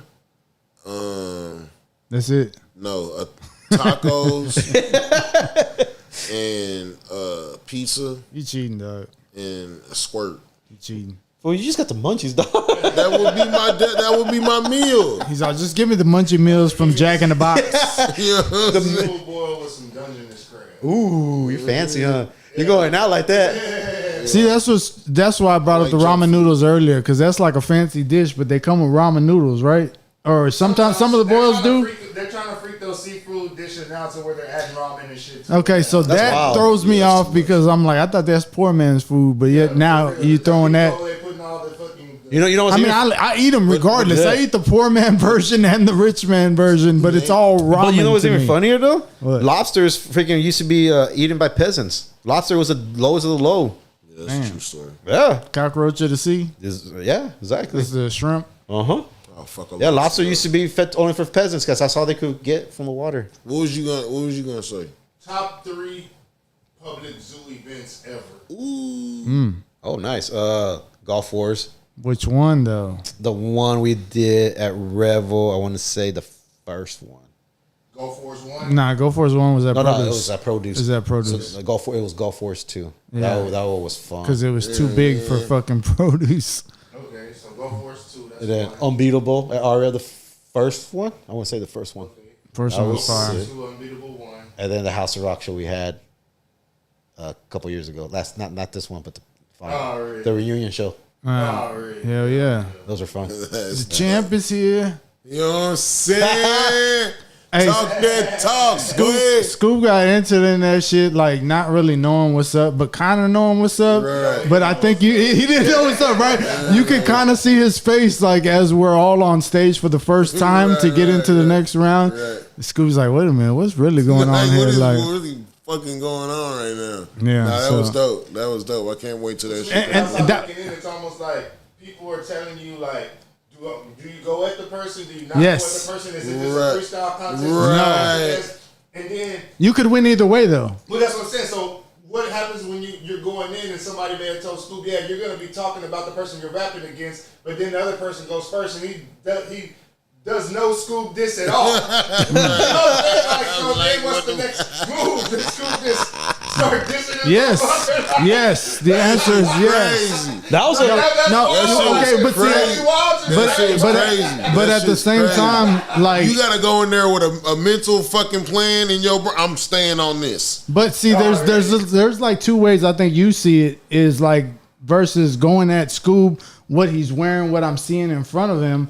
That's one way of battling him, and then there's the other way of just saying I'm a better battle rapper than you, and you're trash without Right, describing what's What he's in front got of on- you, yeah, yeah. or even saying your mama shit or any shit like I'm that. out of school. I'm just talking about his fucking straight H-Town slab and all this, but it's going hard. I'm Yeah, rhyming, yeah. It's going straight hard. School comes out next, and he don't know if he should just spit some fire ass bars or do he start Jokes, at me? jokes, jokes. You want to kill that man? Okay. Yeah, I mean, but you'll get people who are two H-Town type freestyle battlers, and then it's just the choice of who had the better verse. Right. Not like that he did, dissed him. disses. Yeah. Right. and that's why those I rounds, liked it. It was dope. those rounds ended up being themed rounds. Like All right. he Yeah, doesn't do yeah. that as you know, it's pretty progressive. Yeah, That was fun. Yeah. the theme rounds were That was dope. fun. And a lot of these youngsters, I mean, hopefully they picked up something out of it. Like, Oh yeah, I think so. No, I think so for sure. Because I want to say a few of them started fucking with us right after that for Smoke Walk and beyond, like at least monthly, if not every other month type Yeah, of shit. for sure. And let me fuck y'all up real quick. This past Friday at the Mexican OT show, they were talking about that fucking show. no And shit. James was back there, and they were talking about the battle, and James was still talking about how Freak won because he had all these people in the crowd. That's crazy. Their OT and everybody, and James, it's crazy. We're talking about it. They were just talking about that show on Friday about how it was a crook ass live show, and how fucking James said that I won, but home dude had all his family in the crowd, so that's why he took it. I had my wife, my daughter, my cousin, and her daughter. But everybody backstage agreed that's how you win it. No, but that's not even it though. So that's four people out of however many people were in the house, right? How they won was the what judges. What did I tell you What the you other won the night? judges? I told you. That was one on, but the judges are also gonna. No, it was on the judges. On crowd reaction. Yeah, I don't think we did a crowd. We did a crowd reaction, but we didn't do a crowd reaction round. You know what I mean? But what I was telling you, so it went from me walking in with whoever I walked in with to more people behind me. Right. Bro, after I battled Melt was like, I got you, freak. Like, wherever you want to go. That fool was my fucking bodyguard clearing the fucking crowd to go smoke a cigarette outside, bro. I love you, Mike Melt, like, for real. Like, to It was such battle an him and underdog then... story, though, man. No, It was a great build up. It was a great build up. JR fucking knows, bro. Like, real shit. Of all the shit I've Fuck been... all the bullshit, bro. This nigga Freak said, when I say freak, the crowd, bro, there's no way that you came with every single human being in the crowd. Yeah. You won the crowd over. You interacted with the crowd. That's my thing, hip-hop. my It nigga. really is. And- So that So full that- circle on your what y'all were wondering what they were about when, like, are they hip hop or whatever the fuck, was how I entered into y'all's world of fucking hip hop, That shit was and crazy. that's how like my daughters and my cousin, my wife and my fucking cousin, Bro. my wife and my cousin know. You Yeah. know what I'm saying? They've been around my whole Oh, motherfucking yeah. life. But my daughter and my niece, they got to see that like front row, like shit was- oh shit, like that's some fucking like they Yeah. gave me hella props, bro. That We walked to the bridge afterwards. Bro, that Scoob shit- was like walking me like in front of me. I'm on the phone with my mom, bro. My mom was talking to me like I done won a remember Grammy that. type shit, bro. Like, No, for Like, real, hey. bro. That shit was, bro. yeah, it was live. That nigga said when I say free, But y'all say style, and not a fucking human being in the whole place did not say style. He was only. Did you notice that this man didn't put his hands up? That was literally what happened, bro. yeah. And that's the element that you tapped into. That That's literally what That I happened, was bro. raised on, so that was like That shit was crazy. That It's whole all about MC in the hyping crowd, up the crowd. that whole It MC really in the is, crowd, man. bro. Like, And so I witnessed that Scarboni shit. at one point was that dude doing that behind my shoulder.